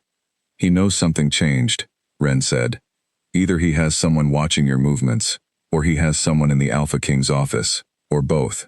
He saw you go to the Royal Hall yesterday. He may not know what was said, but he knows you went, and the timing, the morning after he filed a secondary complaint about your Rite attendance, you walk into the Royal Hall for a private meeting.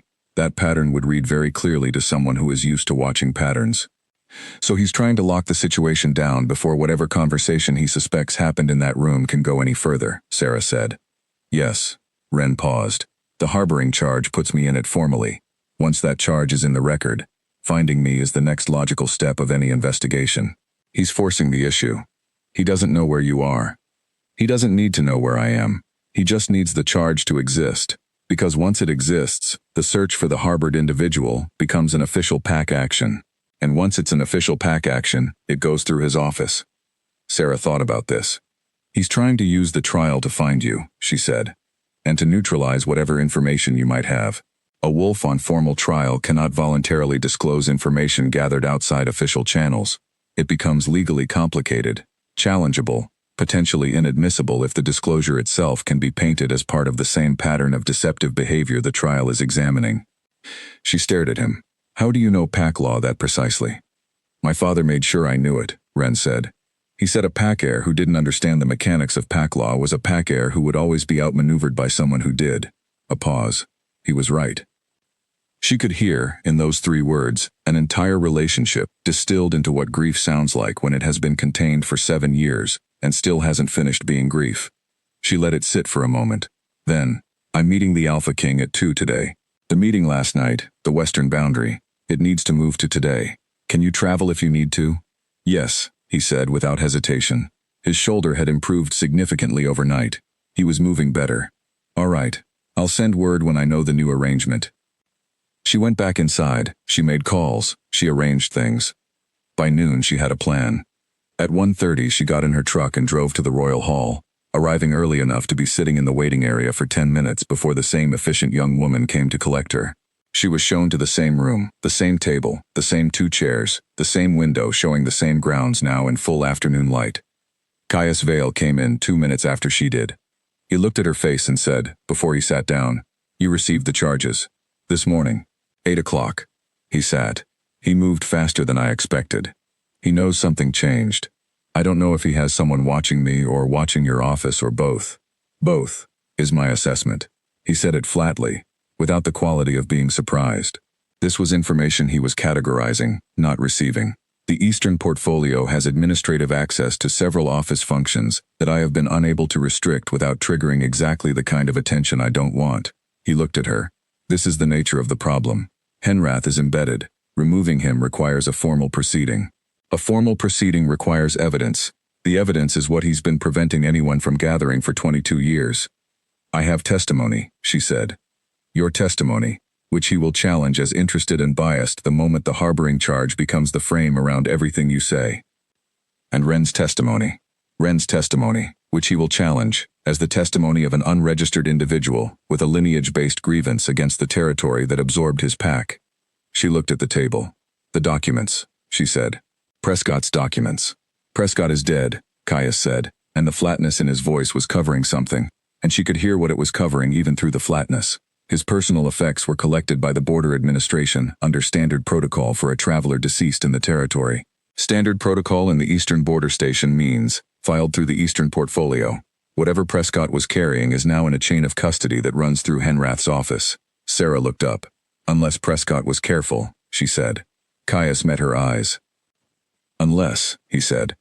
She thought about a man who had been careful enough to contact the Alpha King through a back channel, careful enough to move Ren through the territory without declaring him, careful enough to build a 14-month plan for getting documentation out of a sealed archive. A man that careful did not carry his only copies of critical documents in his coat pocket when he crossed an East Border Station that ran through his enemy's administrative chain. He sent them ahead, she said. Caius said nothing. The nothing had a particular quality. Before he crossed the border, she said. He sent the documents ahead, because he knew, or suspected, that crossing the border was the highest risk point. He knew if something happened, it would happen there. She looked at him. Did he send them to you? She said. A pause. Not directly, Caius said. He sent them to a location, a holding address, something that could only be accessed by the correct person with the correct claim. What's the correct claim? Renpack lineage, he said quietly. Provable lineage. He made the documents retrievable only by the heir, or by someone the heir authorized. The room was very still. He planned this for the heir specifically, she said. Yes, he wanted the heir in possession of the documents. He wanted the heir to make the formal claim. Because the heir's claim, backed by Prescott's documentation, backed by the absorbed PAC's official lineage records, is not challengeable as interested testimony. It is a legal record of wrongdoing filed by the party directly harmed. He paused. That is a different legal standard. Henrath cannot dismiss it the same way. Sarah sat back in her chair. She was looking at the shape of what Prescott had built, and it was more careful than she had understood. And it was also now hanging entirely on a man who was sitting in a grain storage building on the north edge of her family's land, waiting to hear if the plan he didn't know he was part of had survived contact with the people trying to stop it. The trial, she said slowly. The formal trial. He filed those charges to create a container, to use the trial proceedings as a way to find Ren and neutralize the testimony before it reaches the right channel. She looked at Caius. But if Ren claims his lineage formally, if he makes the claim in a public proceeding, on the record, with the documentation Prescott left him, then the trial becomes the container we use, Caius said, instead of the one Henrath intended. She held his gaze. He'll fight it, she said. Everything he has, he'll fight it, yes.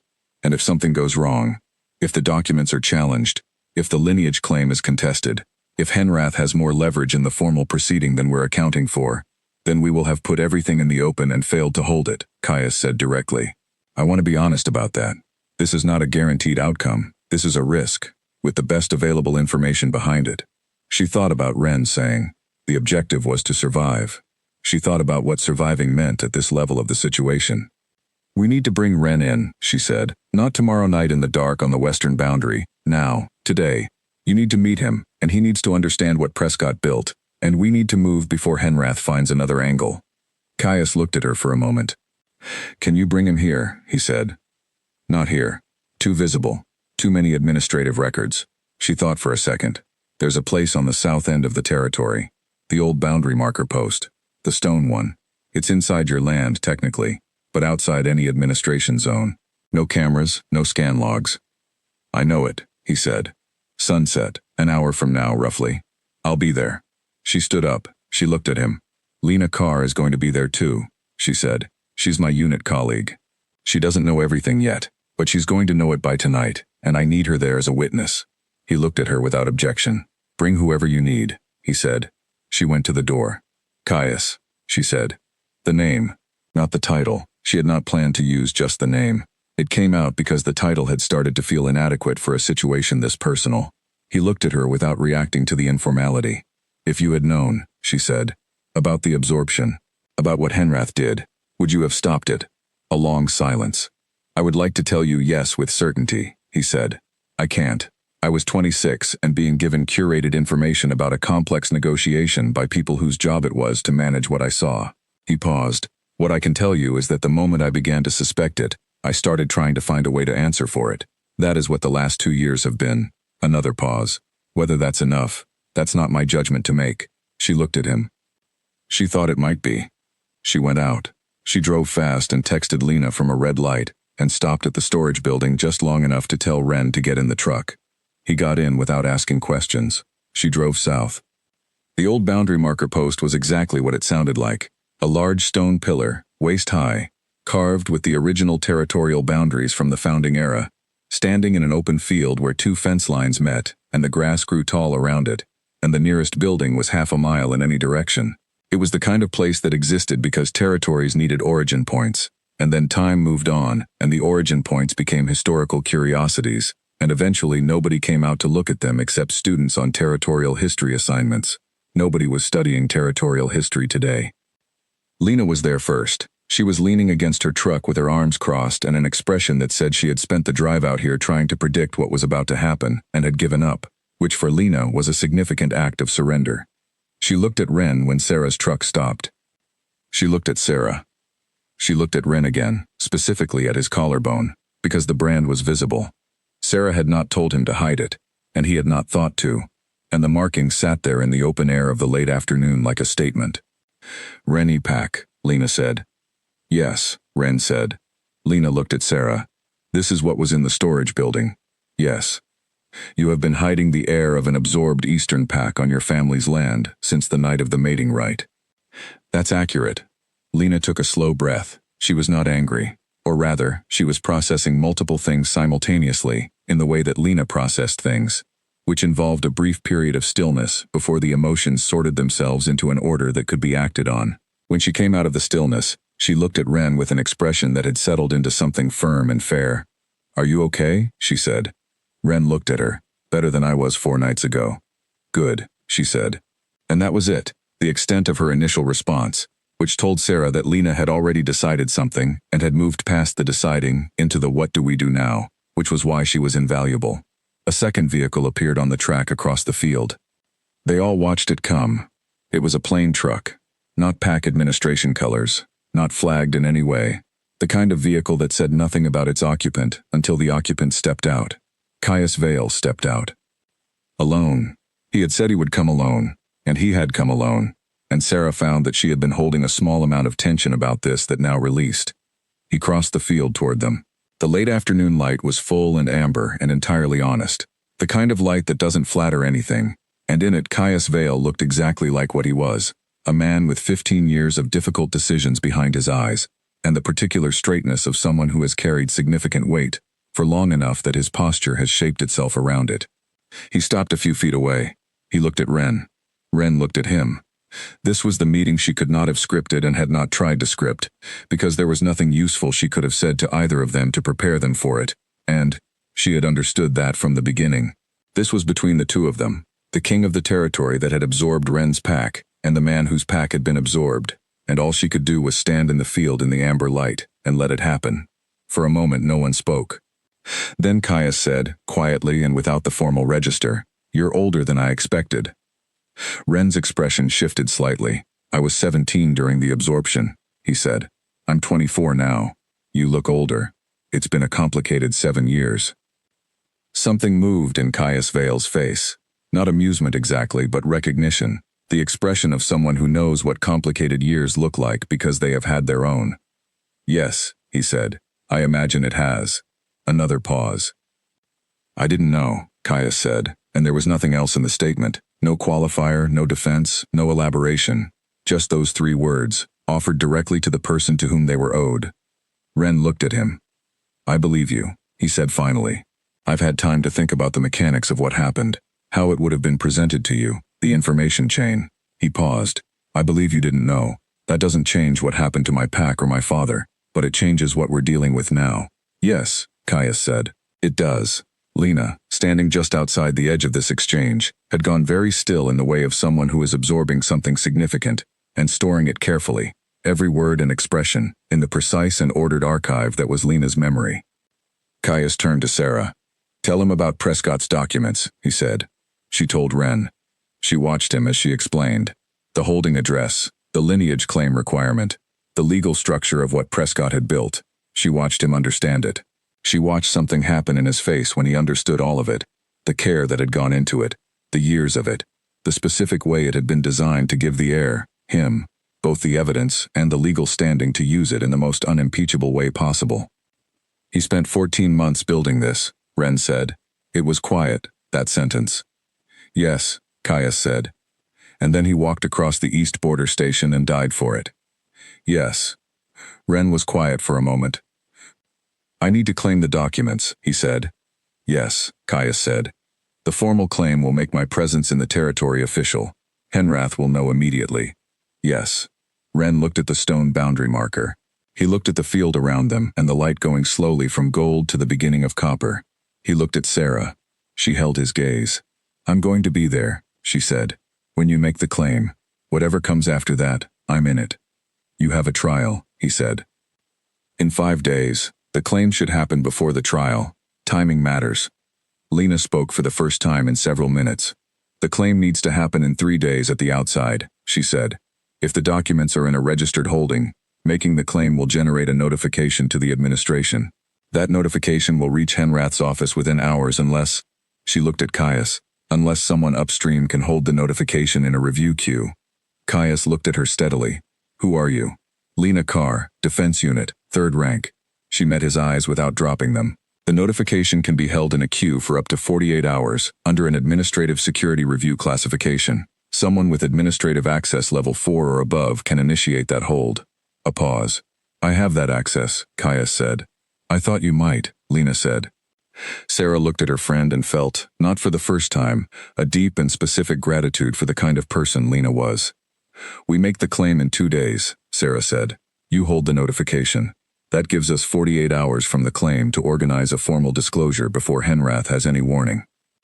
The trial is in 5 days, Caius said, which gives us a day's margin. If everything moves on schedule. Things rarely move entirely on schedule, Wren said quietly. Then we move faster than the schedule, Sarah said. Caius looked at them, all three of them in turn, in the amber field light, and something in his expression had changed from the careful, managed quality she had seen in the meeting rooms. Out here in the open air, in a field that wasn't on any administrative map, it was different. Less armor, not less authority, but the authority was no longer wearing its formal clothes. 3 days from now, he said. My office, through the back channel. All of you. All of us. Sarah agreed. They dispersed. She drove Wren back to the north edge of the property as the light finally let go and the sky turned deep blue and then dark. He was quiet in the truck, and she didn't feel the quiet, because it was the right kind of quiet, the kind that means something is being processed rather than avoided. When they reached the storage building, he got out and then turned before going inside. Prescott knew me when I was 10, he said. He came to the Rene Pack as a young liaison, the first year my father was Alpha. He used to argue with my father about trade routes. My father said he was too stubborn to be useful. A pause. He was wrong about that. She looked at him. Yes, she said. He was. Wren went inside. She drove up to the house and sat in the truck for a while before going in. 3 days.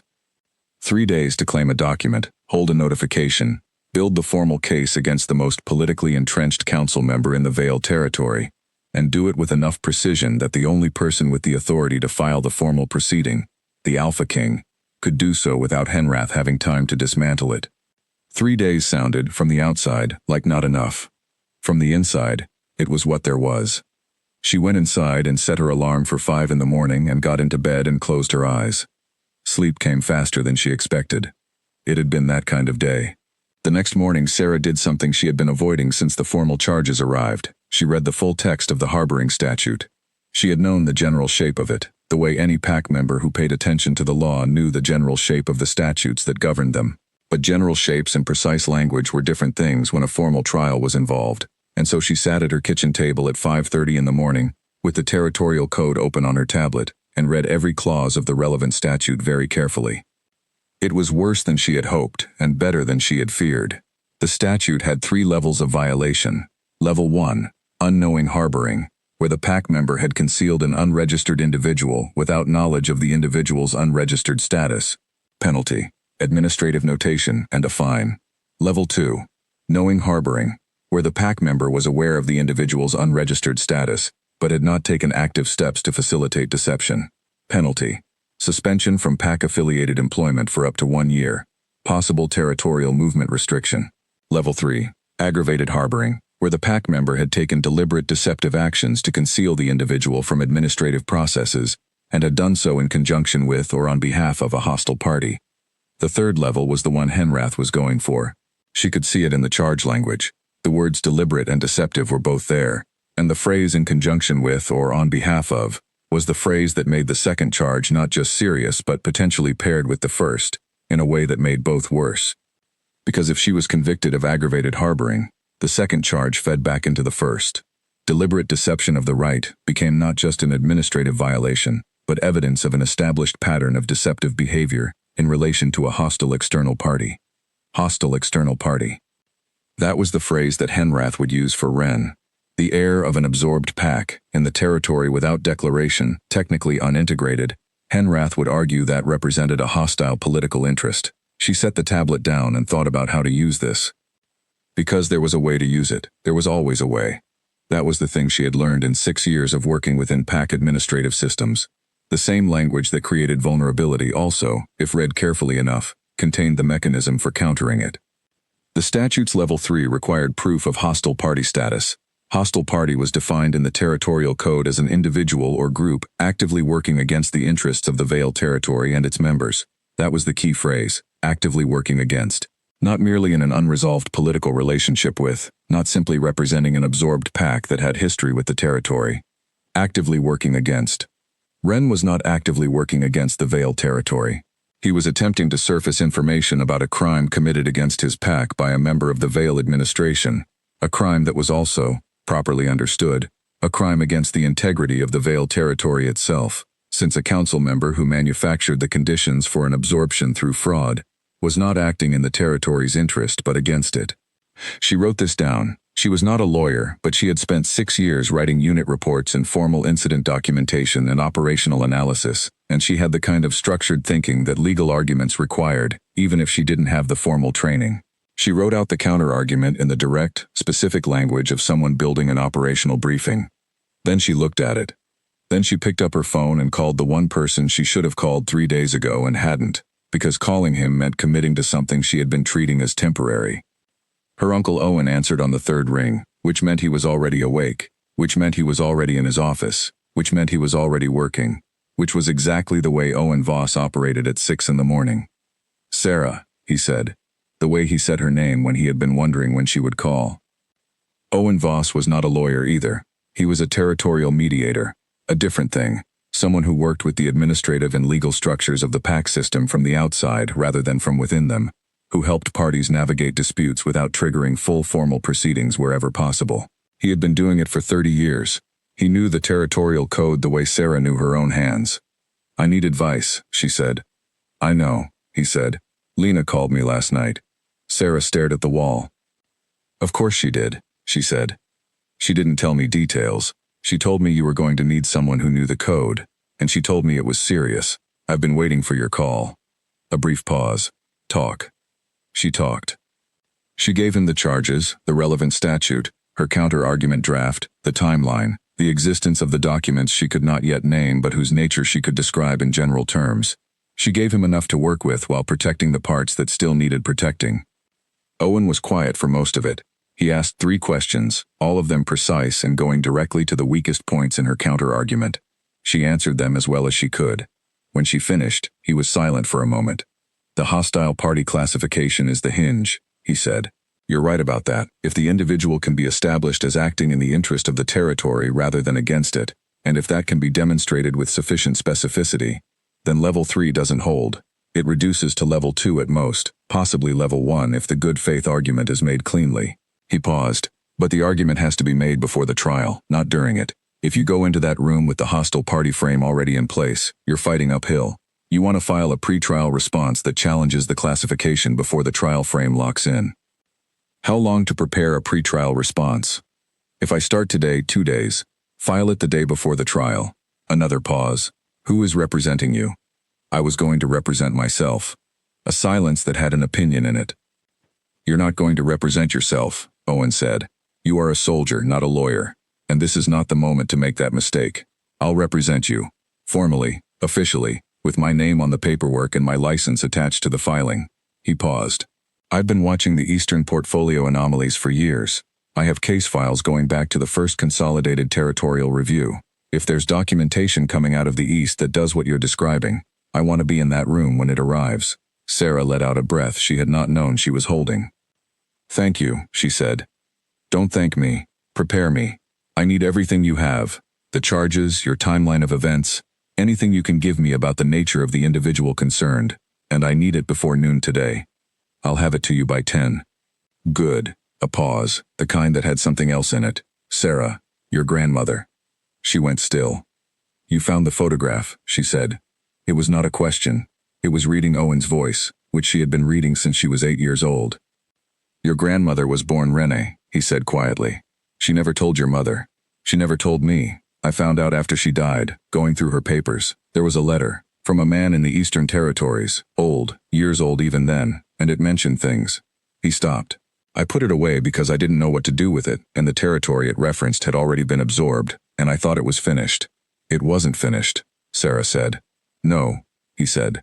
"Apparently not." Another pause. "It runs in the family, it seems. Not walking away from things in the dark." She thought about standing on the hill above the mating grounds. She thought about a sound from the tree line and a choice she had not known she was making. "Apparently not," she agreed. 10 o'clock, everything you have. He hung up. She sat at the table for a few more minutes. Then she started writing. She had the briefing document prepared by 9:40 and sent it to Owen through a secure channel she trusted. Then she went to the storage building and told Ren about Owen, and about the pre-trial response, and about her grandmother's letter that Owen had found and put away because he had thought it was finished. Ren listened to all of it. Your family, he said when she finished, has been connected to this longer than any of us realized. Yes, she said. He was quiet for a moment. Does it bother you, he said, that you were directed toward this, that it wasn't chance? She thought about it honestly. 3 days ago, yes, she said. Now, I think the thing I would have done if someone had told me at the beginning is the same thing I did when I thought it was chance. I heard something hurt in the dark and I went toward it. The information about my grandmother doesn't change the direction I was already going. He looked at her for a long moment. She had noticed, over the past few days, that he had a particular way of looking at her when she said something, not calculating, not suspicious, but with the focused attention of someone who is deciding whether what they just heard is what they actually heard. Like he was checking the source. No, he said. It doesn't change the direction. So it's fine. Is it? He said, not challenging, asking. With the specific gentleness of someone who has been managing other people's comfort for so long, that they sometimes ask the genuine version of a question, instead of the diplomatic one. She thought about the photograph, about her grandmother's face, and the mark on her wrist, and 16 years of a woman being gone before Sarah had the right questions to ask her. It's complicated, she said. But fine is inside complicated. The two can coexist. He almost smiled. It was a small movement, barely there, and she filed it anyway because she had not seen it before, and it changed his face in a way that she found interesting. Yes, he said. They can. She went back to the house. Owen called at 11 with his initial assessment and 3 requests for additional information, all of which she was able to provide.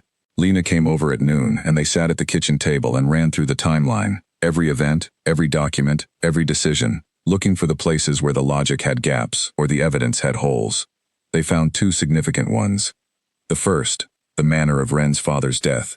Everything else was documentation and administrative record and the testimony of people who had been in the rooms. The Alpha's death was the original act, the thing at the center of everything, and they had Ren's account of why he did not believe the official record, and they had nothing else. The documentation Prescott had secured was about the absorption process itself, the negotiations, the administrative actions, the specific decisions Henrath had made. Whether it included anything about the Alpha's death was unknown until Ren made the formal claim, and they could read what was actually there. The second gap, Henrath's current leverage. They knew he had managed information for 22 years, and they knew he had administrative access to the Eastern portfolio, and they knew he had filed the charges against Sarah, and had almost certainly arranged the attack on Ren and Prescott's death. But what they didn't know was what he had left to use in a formal proceeding if the documents came out. A man with 22 years of entrenched position did not go into a formal challenge without insurance, and they didn't know what his insurance was. We go in blind on that, Lena said. We can't know it until we're in the room. Which is why we need the claim made, and the documents secured before the formal proceeding, Sarah said, so that when he plays whatever he's holding, we have the full picture from Prescott already on the table. Lena nodded. She looked at her notes. 2 days, she said. 2 days. Sarah agreed. They worked through the afternoon. Owen called twice more. By evening they had a framework, not a guarantee, not a clean plan with clean edges, but a structure with enough internal logic to be stable under pressure. At 8, Sarah took food to the storage building and sat with Ren for an hour while he went through the legal framework she had laid out. He asked 6 questions. 3 of them were ones she and Lena had not anticipated and had no immediate answer to, which was the other value of telling him the plan. He thought differently than she did, and differently than Lena did, and the places where his thinking diverged were almost always the places that needed the most attention. She wrote the 3 questions down.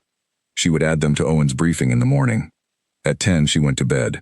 At 10 past 10, her phone showed a message from an unknown number, 3 words. She stared at the screen. The message said, "He knows everything." She sat up in bed and stared at the 3 words, and thought about who might have sent them, and what everything meant, and how the shape of the next 48 hours had just changed. She thought for 60 seconds. Then she called Caius Vale's back channel number. He answered on the second ring. "I got a message," she said. 3 words, unknown number. He knows everything. A brief, very specific silence. "How long ago?" He said. 4 minutes. Another silence, this one longer. Are you and Ren in a safe location? He said. I'm at home. He's in the storage building. Move him, Caius said. Tonight. Somewhere Henrath doesn't have a map to. Where does Henrath not have a map to? The pause that followed was the pause of a man making a fast calculation. Here, Caius said. Bring him here. Sarah got up. She got dressed. She went to the storage building and opened the door. We need to move, she said. Now, pack what you have. Ren looked at her. He did not ask why. He stood up and gathered his things and followed her out into the dark. She drove fast through the dark with the headlights cutting the road and Ren sitting beside her in the passenger seat, his pack on his knees, watching the road with the same stillness he used for everything, not passive, not calm exactly, but containing whatever he was feeling rather than releasing it, converting it into attention. She had texted Lena from the storage building while Ren was gathering his things. Move tonight, unknown source tip, Henrath may know. Lena had responded in 4 seconds, on it. Then 2 minutes later, Owen notified, documents accelerated, call when safe. Owen was already accelerating. Good. Owen did not panic. He responded. The difference was important. The unknown number, Ren said, after several minutes of silence on the road. Who would have that? I don't know. It's not a territory number. I ran it while I was getting dressed and it bounced off a relay. Untraceable in the time I had. She kept her eyes on the road. Someone with enough technical knowledge to route through a relay and enough access to my number to use it. That's not a casual contact. Prescott had contacts, Ren said. 14 months of building a plan. He would have had more than one channel, more than one person who knew pieces of what he knew. She thought about that. Someone Prescott trusted, she said. Someone who knew enough to know the timeline had changed, and knew to contact me specifically. If there's another source, Ren said, another person who knows what Prescott knew, that's significant. That's another witness. If they're willing, she said. A person who sent 3 words through an untraceable relay is not necessarily a person who is going to walk into a formal proceeding. She paused. But it means we're not the only ones who know. And that means Henrath isn't moving against a closed information set. He can't silence all of it. She turned onto the secondary road that led toward the center of the territory, away from the pack housing districts and toward the older administrative quarter where the Royal Hall stood with its plain face and its working monarchy interior. He's going to know you came to me, Ren said. Henrath? He may already know. She kept her voice even. He may have known since the day I went to the Royal Hall. Every move I make is a variable he's tracking. But we're past the point where concealment is the main strategy. We're past the point where slow and careful is the right move. Prescott ran slow and careful for 14 months and died at the east border. She took a breath. We move fast. We make the claim tomorrow. We give Caius what he needs for the formal proceeding, and we get into that trial room before Henrath can reframe the situation. Ren was quiet. Are you afraid? He said. She thought about it honestly, the way she had gotten used to being honest in the last 4 days, because Ren asked genuine questions and deserved genuine answers. Yes, she said. Not of the outcome. I'm afraid of the gap between what we know and what we might have missed. The gap where Henrath's insurance lives. She paused. Every operational plan has a gap. You plan for everything you can see, and then you walk into the thing you didn't see and you handle it. I'm afraid of what we haven't seen yet. That's not fear, he said. That's intelligence. She looked at him briefly, then back at the road. Is there a difference? Fear is about the threat, he said. What you're describing is about the gaps in information. One makes you freeze. The other makes you look harder. He paused.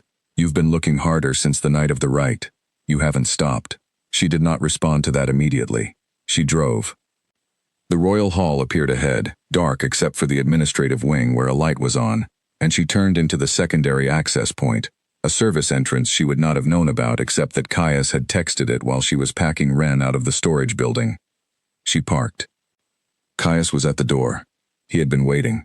She could see from his posture that he had been waiting close to the entrance, not sitting and waiting but standing and waiting, which meant he had been monitoring the time since her call, and had not been comfortable about the interval. He looked at Ren in the light from the entrance. Ren looked back at him. You're moving the timeline, Caius said, not a question. Yes, Sarah said. The message changes things. We can't wait 2 days. The claim, Ren said. I need to make it tomorrow morning. Caius looked at him directly. I can hold the notification for 48 hours from the moment you file the claim, he said. That's the maximum. 48 hours from tomorrow morning is 2 days from now. One day before your trial. He was looking at Sarah on the last words. That's the window, she said. We use it. Caius stepped back from the door. Come inside, he said. They went in. The administrative wing at night was a different space from what she had seen in daylight. Quieter, with the particular quality of a building that has been fully inhabited all day, and then emptied, leaving just the hum of its systems and the evidence of the work that had happened in it. The corridor lights were low. Their footsteps were the loudest thing. He took them to a room she had not been in, smaller than the meeting room, lined with old territorial maps on one wall and a bookcase of bound records on another, with a table and 4 chairs, and the kind of working clutter that meant it was actually used rather than kept neat for visitors. There was coffee on the side table, recently made. She poured 3 cups without asking. They sat. The unknown number, Caius said. I have a guess. She looked at him. Prescott had an assistant, he said. A young man named Callum, seconded to his office from the Territorial Records Division 18 months ago. Prescott requested him specifically. I approved the transfer and did not look closely at why. He paused. I should have looked more closely. I believe Prescott was building a secondary chain. Someone who knew the pieces he was carrying. Someone young enough to be outside Henrath's immediate attention, with enough technical skill to route communications cleanly. Where is he now? She said. I don't know. He didn't come into the office today. His apartment was checked. Empty. Looks like he left quickly. He paused. Which could mean Henrath moved on him, or it could mean he had an exit plan and used it. The message you received suggests he used the exit plan. Can you find him? I'm trying. Carefully. His eyes moved to Ren. The claim tomorrow, the holding address, what's the format? Ren reached into his pack and produced a folded document. He had been carrying it with him, she realized, since before she had found him, which meant it was important enough to survive the attack and the woods and 4 days in a storage building. He unfolded it and set it on the table. It was a claim reference document. She had seen the format once before, in a territorial law reference, the specific document format used for registered holding claims in the Vale administrative system. Prescott had prepared it. It had Ren's lineage information, the specific claim references, and a verification code that would match against the holding record in the territorial archive. Caius picked it up and read it. His expression did not change as he read, but something happened in the set of his jaw, a tightening that released after a moment, the way a person's face adjusts when they have confirmed something they were not entirely certain about. He prepared this 14 months ago, Caius said. Apparently, Ren said. He was thorough. He was careful, Ren said.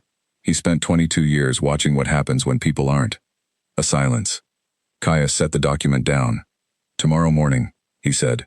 I'll have someone I trust receive the claim filing, not through the standard window, through a direct submission. The notification will go into my hold queue immediately on filing. You have 48 hours from that moment. He looked at Sarah. Use them. I intend to, she said. They worked through the rest of it at the table, the formal proceeding structure, the specific legal arguments Owen was building for the pre-trial response, the sequence in which the documents from the holding claim needed to be entered into the administrative record to be usable as evidence. Caius knew the procedural mechanics in detail, in the way of someone who had been studying the path to this proceeding for 2 years, and had memorized every requirement. Ren contributed 3 observations that none of them had considered, and 1 question that none of them could immediately answer. She watched Caius register both with the same quality of attention she had noticed in the meeting rooms. Full, filing, nothing dismissed. At 2 in the morning, Caius showed them to a pair of guest rooms in the private section of the building. You're here until tomorrow morning, he said. Then you go to file the claim, and then you go to Owen Voss and you work until the proceeding. You know Owen? She said. I know of him. His reputation in mediation is significant. A pause. He's represented Eastern Territory cases before. Cases from the absorption years, disputed integration claims. He met her eyes. He's been circling this for a long time too, apparently. She thought about her uncle, about the letter in her grandmother's papers that he had put away because he thought it was finished. Nothing, apparently, had ever been finished. It had just been waiting. She went to the guest room. She sat on the edge of the bed in the dark for a few minutes. Through the wall, she could hear nothing. The building was old and solid and held its sounds in. Somewhere in the next room, Ren was probably doing exactly the same thing she was, sitting in the dark, running through the next 48 hours, measuring the gaps. She lay down. She thought about her grandmother, young in a photograph at a formal gathering with a mark on her wrist she had never explained. She thought about a woman who had left the East and built a life here and never looked back openly, though she must have looked back in the private way people look back at the places they have had to leave. She thought about directions that don't change even when you learn the information behind them. She closed her eyes. Tomorrow the claim would be filed. 48 hours after that, the conversation that had been trying to happen for 22 years was finally going to happen, in whatever form it arrived in. She was ready. Or close enough. The formal claim was filed at 9:15 in the morning. Ren stood at the direct submission window, not the standard administration counter but a side office with a single clerk who had been expecting them, who received the document without expression and ran the verification code and produced a receipt with the precise time stamped on it, and that was that. 48 hours, starting now. The clock was running. Sarah had her phone in her hand when they came out of the building. Owen had texted during the filing. Pre-trial response complete. Filing this afternoon. Notify me when you have the documents from the claim. She texted back. Claim filed. Documents incoming. Meet us at your office at noon. Then she called Lena. Status. Lena said, instead of hello. Claim is filed. Heading to Owens. Pre-trial response goes in today. Good. I've been looking at the trial procedures. The sound of Lena moving papers. The harboring charge requires the prosecution to produce evidence of the concealed individual's presence during the trial. If they can't produce Ren in the room, if they can't demonstrate his presence in the territory in the trial setting, the charge has a significant evidentiary gap. Sarah stopped walking. Henrath's going to try to produce him in the room. Yes, he's going to try to get enforcers to find him and bring him in formally before the trial date, which is the real reason for the fast timeline on the charges. He needs to locate Ren through the investigation process, and he needs to do it before the trial. Sarah thought about Ren beside her, walking down the steps of the administrative building, visible to anyone in this quarter of the territory. She thought about how long they had until someone connected the claim filing to the trial timeline and reported back to Henrath. How long before Henrath knows about the claim, she said. If his information sources are inside the administration, and they are, minutes to hours, he won't know the exact contents of the documents until the hold lifts. But he'll know a claim was filed by the Rene heir. That alone tells him almost everything. Then we don't have 48 hours of comfortable time, Sarah said. We have whatever window it takes him to figure out where Ren is and move on that. Correct, Lena said. Sarah looked at Ren. He had heard enough of the conversation, she had not been lowering her voice, to be tracking the implications. His face was doing the thing it did when it was processing and not showing the processing, extremely still, with the very slight movement at the jaw that she had learned meant he was running calculations. Lena, she said, can you get to Owen's office? I'm already in my truck. She hung up. We need to move faster than the timeline we planned, she told Ren. Henrath will know about the claim within hours. Then we don't use the 48 hours, Ren said immediately. We use the pre-trial response and the documents to build the formal case today, this afternoon. We don't wait for the trial. We request an emergency proceeding. She stared at him. Can we do that? PAC law allows a formal witness to request an emergency disclosure proceeding if they can demonstrate imminent risk of evidence destruction or witness harm, he said. My status as a target of a documented attack inside the territory, combined with Prescott's death under suspicious circumstances, may meet that threshold. Who approves an emergency proceeding? The Alpha King, he said. She looked at him steadily. Yes, she said. She called Caius's back channel. He answered immediately. Ren can request an emergency proceeding, she said. Witness harm and evidence destruction. If you approve it, we bypass the 5-day trial schedule and go to a formal disclosure today. A pause. A short one. Is Owen Voss ready? He said. He'll be ready. What time? She looked at her phone. It was 9:40. 3 this afternoon, she said. The Great Hall, full council in session. Another pause, longer this time. I'll have it arranged, he said, and then, Sarah. Yes. This is going to be loud, he said. When it happens, everything that comes out is going to change the shape of this territory's history. I want you to be prepared for that. I've been preparing for it since I found Ren in the woods, she said. Some things need to change shape. A pause that felt like agreement. 3 o'clock, he said. He hung up. She put her phone in her pocket and looked at Ren. Emergency proceeding, she said. 3 this afternoon. Great Hall, full council. Ren was quiet for a moment. Today, he said. Today. He looked at the street around them. Ordinary territory morning, PAC members going about ordinary business, a completely unremarkable Tuesday that was about to become the kind of Tuesday that people would remember the date of. All right, he said. They drove to Owen's office. Owen Voss had an office above a territorial records shop that was not very impressive from the outside and extremely impressive from the inside, in the way of spaces that belonged to people who work seriously. Every surface held documents in organized stacks. The walls had shelves, and the shelves had binders, and the binders had labels going back 20 years. He had a large desk with a lamp that had been on since before dawn, judging by the warmth of the room. He came around the desk when they came in and looked at Wren.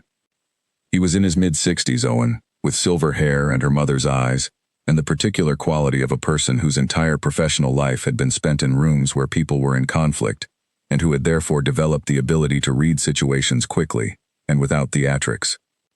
He looked at the brand on Wren's collarbone. He looked at Sarah. "Wren," he said. "Yes," Wren said. "Wren, specifically, not just the territory." Owen looked at him steadily. "Your father's name was Aldrich Wren." Wren went very still. "Yes," he said. "I knew him," Owen said, briefly. "During the first year of the Eastern Expansion negotiations, I was brought in as a neutral mediator for a boundary adjustment in a different territory. He was there as an observer. The Rene Pack had an interest in the outcome. We spoke for perhaps an hour over 2 days." He paused. He was an intelligent man, careful, the kind of person who asked questions that other people should have asked first. Wren said nothing. "I'm sorry for his death," Owen said, not as a formality, as the thing itself. Wren nodded, once, and said nothing, and Owen moved on in the way of a person who understood that some things needed to be acknowledged and then allowed to be what they were without performance. "Emergency proceeding," Owen said, pulling up his document on the desk. 3 o'clock. Full council session. He looked at Sarah. "You've been busy." "Henrath knows about the claim," she said. "Probably within the hour, if not already. We couldn't wait." "No, we couldn't." Owen sat down and looked at his pre-trial response. "The good news is that an emergency proceeding actually helps us. The hearing will be larger. Full counsel means full public record, full documentation. Everything said in that room goes into the permanent territorial record immediately. Henrath can't retroactively suppress anything that happens in a full council session." He looked at Wren. "The documents from the holding claim, can we access them before 3? "The claim is verified," Wren said. "The documents should be available for collection from the holding archive now." Owen looked at Lena, who had come in behind them and taken a seat at the side of the room. "Can you collect them?" Lena stood up. On it. She was out the door in 30 seconds. Owen turned back to his desk. For the next 3 hours, his office became a command post. Documents moved in and out. Owen built the legal argument in real time, revising as each new piece of information arrived, calling out to Sarah and Wren with questions, and receiving answers, and integrating the answers into the structure. He was a builder, she realized. He thought in structures, in sequences, in the way that one piece of evidence supported another, and the way the whole thing held or didn't. Lena came back with the documents from the holding archive at 11:30. She set them on Owen's desk and stood back. Owen read them. He read for 20 minutes without speaking. When he set the last page down, his expression had the quality of a person who has been working towards something for a long time, and has just seen it arrive in the exact form they had been hoping for. "Prescott was thorough," he said. "That's the second time someone has said that about him today," Wren said. "It's a significant compliment," Owen said. "These documents include the original negotiation minutes, Henrath's amendments to the official record, the specific language changes that misrepresented the Renme Pac's position and manufactured the appearance of voluntary alignment, correspondence between Henrath and 2 individuals in the eastern borderlands that discusses, in terms that are not ambiguous, the necessity of ensuring the Rene Alpha's incapacity before the final signing." The room went quiet. Incapacity. The word Prescott had chosen, carefully, instead of the word that meant the same thing. "It's enough," Owen said, "more than enough for a formal charge against Henrath. The question is whether it's enough to withstand the challenge he's going to mount the moment it's presented." "What challenge?" Sarah said. "He's going to argue that the documents are fabricated," Owen said. "It's the only move he has. He can't challenge the content. The content is too specific and too consistent to have been manufactured. But he can challenge the chain of custody. How did Prescott obtain documents from a sealed archive? Who accessed that archive, when, and with whose authorization? He'll claim the documents were altered after Prescott removed them. The verification codes," Wren said. "The claim document has verification codes that match against the original archive timestamp.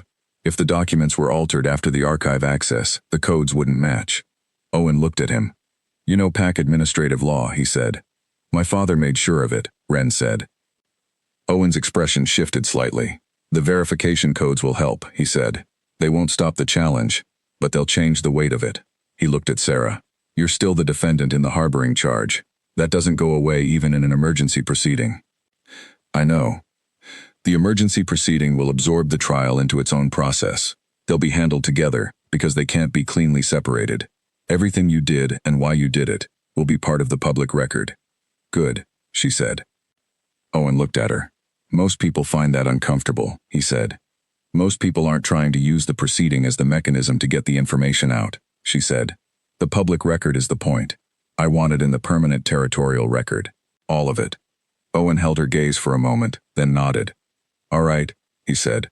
Let's build the rest of this. By 2 in the afternoon, they had it. By 2:15, they were in Sarah's truck, heading for the Great Hall.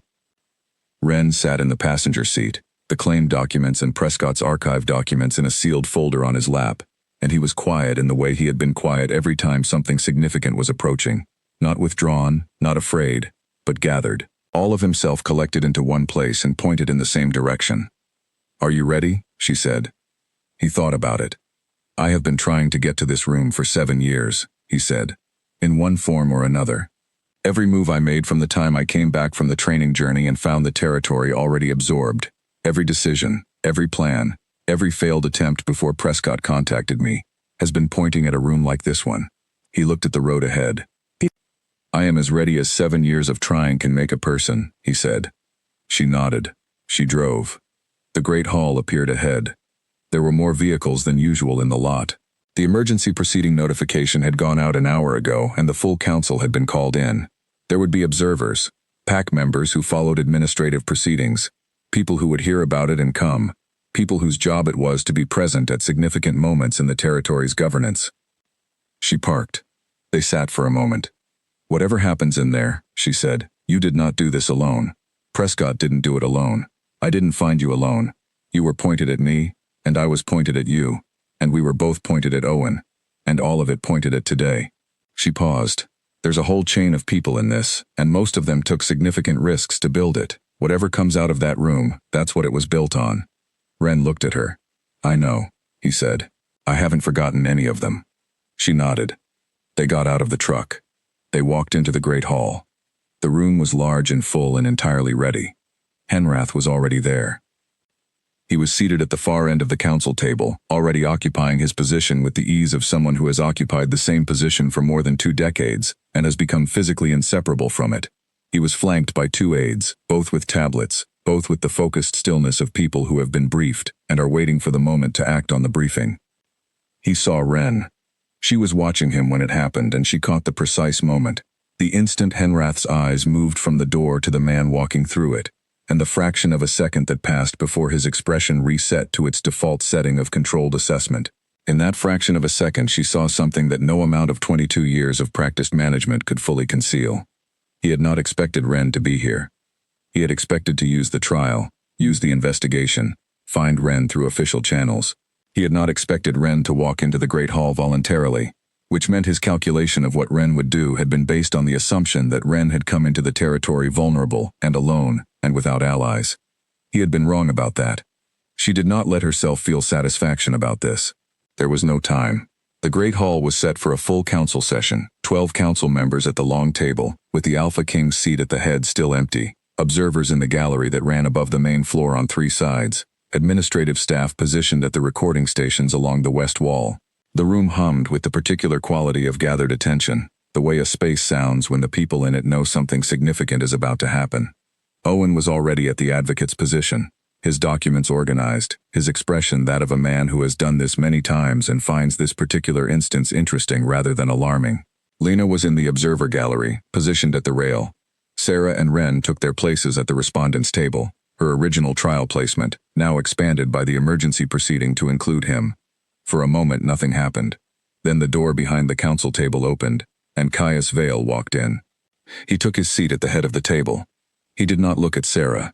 He did not look at Ren. He looked at the room the way he had looked at her in the first meeting, registering everything, processing everything, giving away nothing. He placed his hands flat on the table. He let the room settle.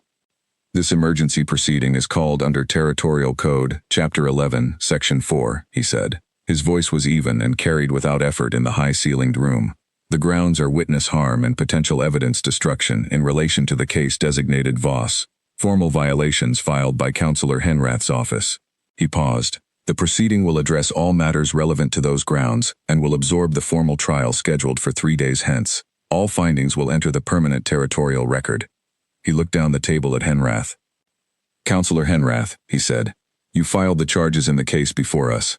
You have standing in this proceeding as the filing party. You may be called upon to address the council as the proceeding develops. Henrath inclined his head, one smooth, practiced motion. His expression was the expression of a man who was very comfortable in this room and intended to demonstrate that comfort as clearly as possible. Of course, Henrath said. His voice was unhurried. I welcome the opportunity. Caius turned to Owen. The respondent's advocate has filed a pre-trial response challenging the classification of the charges. That response will be entered into the record and the council will have the opportunity to review it. Additionally, a formal lineage claim has been filed this morning by the individual designated in the harboring charge. That claim and its associated documents are before the council for consideration. He paused. Mr. Voss, you may begin. Owen stood up. And that was when everything started. Owen was not a dramatic person. He did not perform. He presented, in the specific and organized way of someone who has spent 30 years turning complicated things into clear ones, the complete argument, the pre-trial response challenge to the hostile party classification, the timeline of events that Sarah had documented, the nature of Wren's presence in the territory and the circumstances that had led to it, the formal lineage claim and what it established. He was 12 minutes into the presentation when Henrath's first aide slid a document to him. Henrath stood up. Council Chair, he said, addressing not Caius but the senior council member who handled procedural interventions. I wish to raise a point of procedure. The council chair, a woman in her 50s named Aldine Price, who Sarah had never interacted with but whose record Owen had described as scrupulously procedural, looked at him. The documents being presented by the advocate, Henrath said, including the materials claimed to be from a sealed administrative archive. I am requesting that their provenance be established before they are accepted as evidence. The chain of custody for documents removed from a sealed archive requires documentation of the authorization under which the archive was accessed. Owen looked up from his papers. The archive was accessed under the established protocol for a registered holding claim, he said. The verification codes attached to the documents match the archive timestamp. Verification is a matter of record. The verification codes confirm that the claim was registered, Henrath said, his voice smooth. They do not confirm that the documents themselves are unaltered from the time of their original archive entry. Documents can be verified as having come from a legitimate claim while still having been modified after their removal. A murmur in the gallery. That is a serious allegation, Aldine Price said. I understand that, Henrath said. And I raise it precisely because these documents, if taken at face value, make serious allegations. It is appropriate to establish their authenticity rigorously before they form the basis of any proceeding. It was well done. It was exactly what Owen had told them Henrath would do, and it was well done.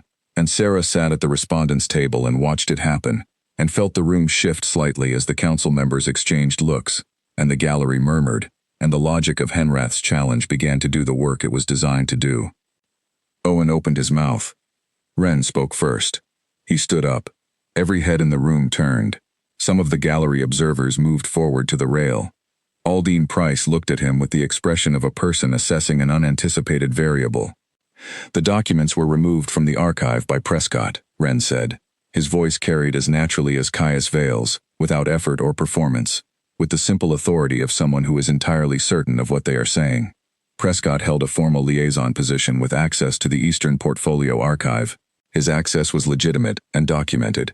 He removed copies of documents that relate to events I witnessed as a minor. He paused. I can speak to the content of those documents, not because I have read them. I received them this morning for the first time, but because the events they document are events I lived through. If Counselor Henrath wishes to establish whether those documents are accurate, he is welcome to challenge their content, and I will address each challenge directly. The room was very quiet. Henrath looked at Wren for a moment, then he looked at Caius. The individual addressing this council, he said carefully, is an unintegrated party in an unresolved status with respect to the territory. His standing to address the council directly is established by the lineage claim filed this morning, Owen said calmly. A verified lineage claim under a recognized absorption record grants the claimant standing as a formal witness in any proceeding relating to that absorption. Territorial Code, Chapter 7, Section 9. Another murmur in the gallery, longer this time. Aldine Price looked at the document in front of her. She looked at Caius. "Is the lineage claim verified?" she said. "It is," Caius said. "I reviewed it this morning. The verification codes match the archive records.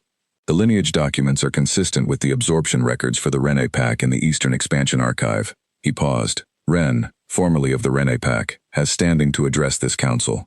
Henrath's aide leaned in and said something to him, very quietly. Henrath's expression did not change, but something in his posture shifted, a very slight adjustment, the kind that meant an internal recalculation was underway. He sat down. Owen continued his presentation. For the next hour, the room listened. The documents came in piece by piece, the original negotiation minutes showing the Rene Pack's actual stated position, which was conditional alignment rather than voluntary absorption. Henrath's amendment notes showing the specific language changes that converted conditional into voluntary in the official record. The correspondence that discussed the Rene Alpha's incapacity in terms that were not, as Owen had said, ambiguous. After each document, Ren spoke. Not at length. He was precise and economical in exactly the way his years had shaped him to be. He confirmed dates. He placed himself in locations. He described events he had been told about by people who had been in the rooms, people who were now either integrated pack members or dead, their accounts absorbed into his memory with the specific weight of things you are told by people who know they will not be able to tell you again. The council listened. Henrath challenged 3 times. Owen answered each challenge cleanly. The verification codes held on every document. The challenge about alteration could not stick because the content was too specific, too internally consistent, too densely corroborated by Ren's first-hand account of the same period to have been manufactured. At the 90-minute mark, Aldine Price called a brief recess. Sarah stood up and walked to the edge of the room and got a glass of water from the side table and stood with her back to the room for a moment, letting herself breathe. Lena appeared at her elbow from somewhere. "How are you holding up?" Lena said, in a voice low enough for just the two of them. "I'm fine," Sarah said. "It's going well." "It's going very well," Lena said. "Henrath is running out of procedural moves. He has one left." Sarah looked at her. "What?" Lena glanced toward the council table where Henrath was in low conversation with his aide. "He's going to go for you," she said. "Not the documents, not Ren's testimony. He's going to pivot back to the harboring charge and argue that everything you did, including bringing Ren into this proceeding, is evidence of the hostile party connection he already alleged. He's going to try to make the emergency proceeding itself look like the deception." Sarah thought about this. "Can Owen counter it?" "Owen is already thinking about it," Lena said. "But you need to be ready to answer directly. In your own words, not through Owen. If Henrath addresses you directly, the council is going to want to hear you, not your advocate." Sarah nodded. She looked across the room at Ren, who was standing near the respondent's table and talking to Owen in a low voice. He glanced over.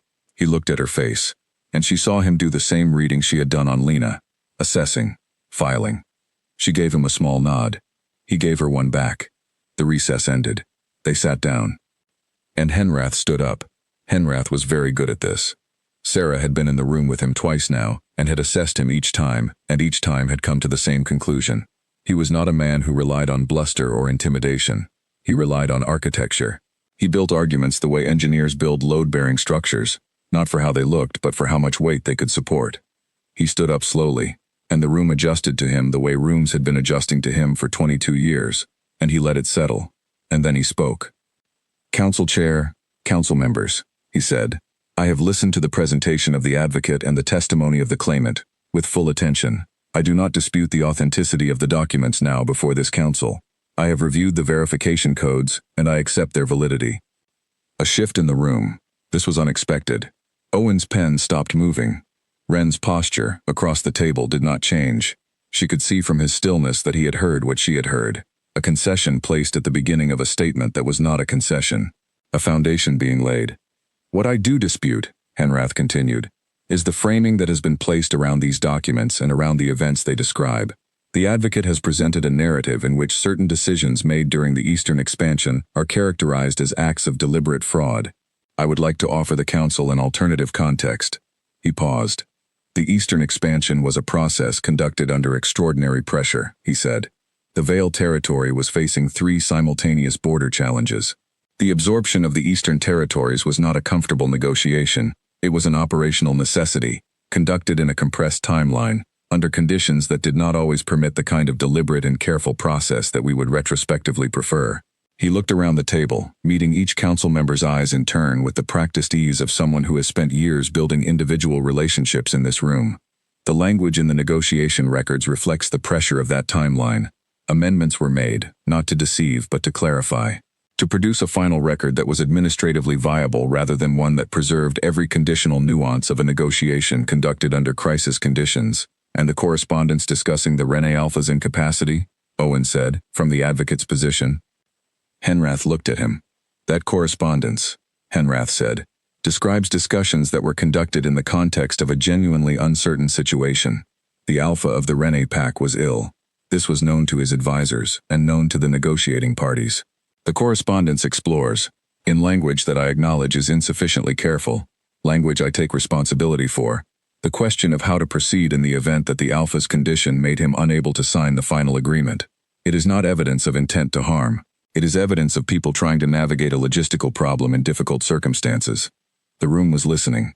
She could feel it, the weight of consideration in the council members' faces, the way some of them were already comparing what they had heard from Owen against what they were hearing from Henrath, weighing, measuring. And then Henrath turned to her. The charge of harboring, he said. The council has heard a great deal about the content of documents and the history of the Eastern expansion. It has heard considerably less about the specific actions of the individual who is formally charged in this proceeding.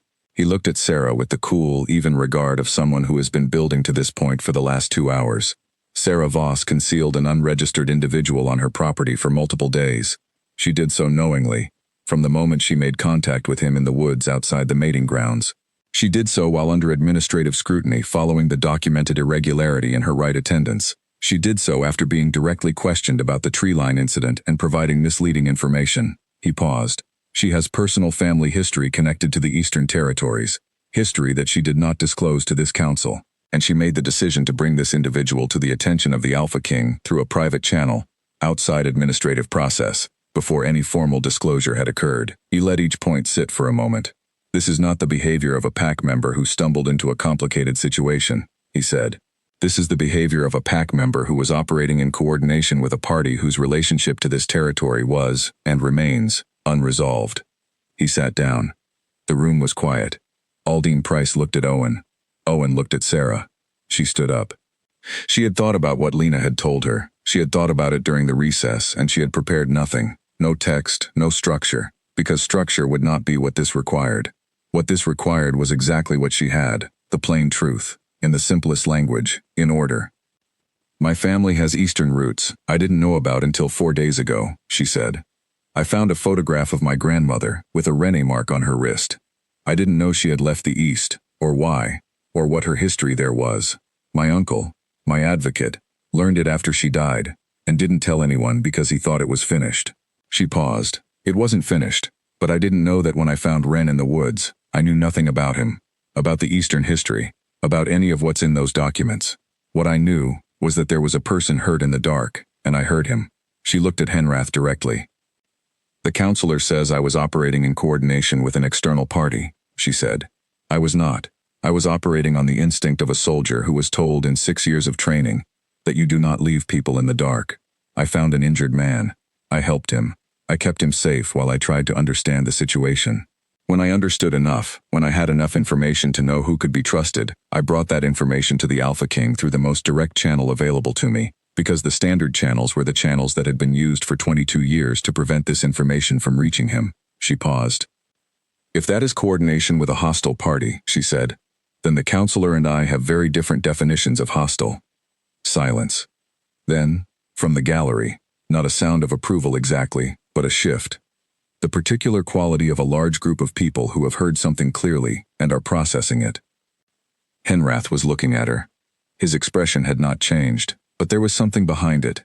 She had been watching him long enough now to read what lived behind that expression, and what lived there now was the specific quality of a man who has played his strongest card and watched it not be enough. Council Chair, Owen said calmly, I would like to enter one additional document into the record. Aldine Price looked at him. He produced a single sheet of paper. "This is a sworn statement," he said. "Filed 30 minutes before this proceeding began, through a secured administrative channel. It is a statement from a member of the Vale administration who worked in Prescott's office and was witness to certain conversations and correspondence relating to the events under discussion." A silence. "The name of this witness?" Aldine Price said. "Callum Veer," Owen said. "Records Division. Seconded to the liaison office 18 months ago." He looked up. "He is currently at a secure location outside the territory." The statement was filed remotely. Sarah watched Henrath's aide lean in again, and this time she could see what the aide was saying because she could see his mouth, and she had been trained to read mouths in noisy field conditions. "Verification," the aide was saying. "We need to challenge verification."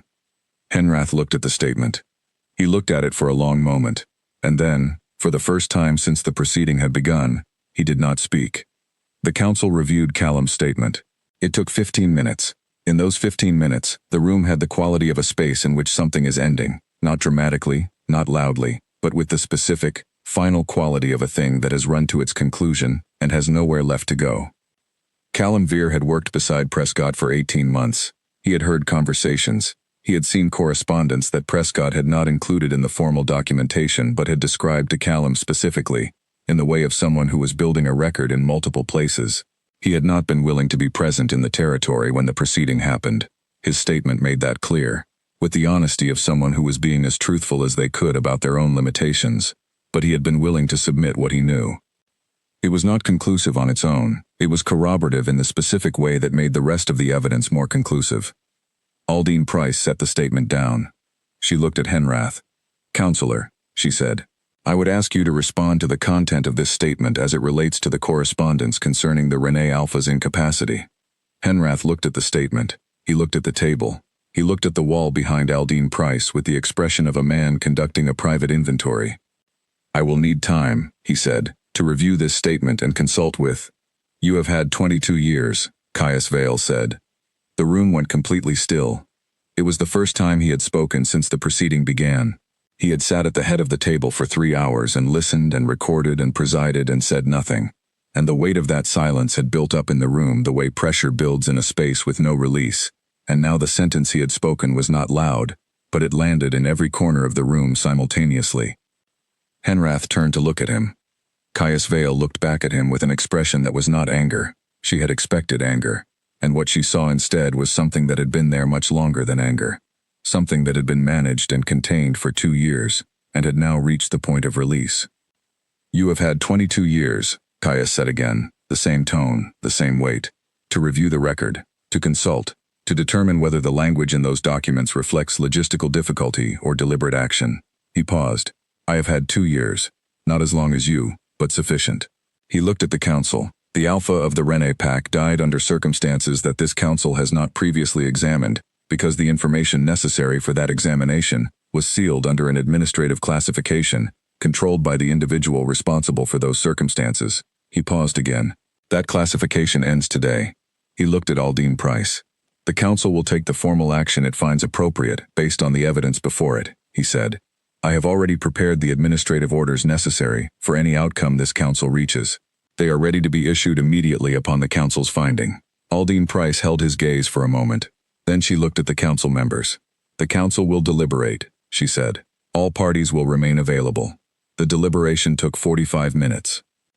Sarah sat at the respondents' table and watched the clock on the wall, and did not think about outcomes because thinking about outcomes was not useful, and Wren sat beside her in the same controlled stillness he had maintained all day, and Owen sat on her other side with his documents closed and his hands flat on the table. At the 30-minute mark, Henrath's aide left the room and did not return. Henrath remained in his seat. He did not look at anyone. He looked at a fixed point somewhere above the table and held very still, and she thought about what it might feel like to be in that chair right now and found that she could not sustain the thought for long. At 45 minutes, the council members returned to their seats. Aldine Price spoke. The findings were precise and complete. The documents were accepted as authentic. The correspondence was determined to be evidence of deliberate action, rather than logistical management. The harboring charge against Sarah was dismissed. The individual she had harbored was a verified Vale territory member under the absorption record. His presence in the territory was legitimate under the lineage claim. and her actions in ensuring his safety represented a reasonable response to a situation involving credible threats to a territory member's life. Henrath was suspended from council activity pending a formal investigation into the Eastern Expansion records to be conducted by an independent administrative body appointed by the Alpha King. The suspension was effective immediately. Henrath stood up when the finding was read. He straightened his jacket. He picked up the folder in front of him. He walked out of the room with the same smooth, unhurried quality that had characterized everything he had done in that space for 22 years. And she watched him go and felt nothing about it. Or rather, felt something complicated that she did not have a word for. The way you feel watching something very large come to its end. The room exhaled. Around her, sound returned. The movement of people. The murmur of observers in the gallery. The particular quality of a space that has held its breath for 3 hours and is now breathing again. Owen put his hand on her shoulder briefly.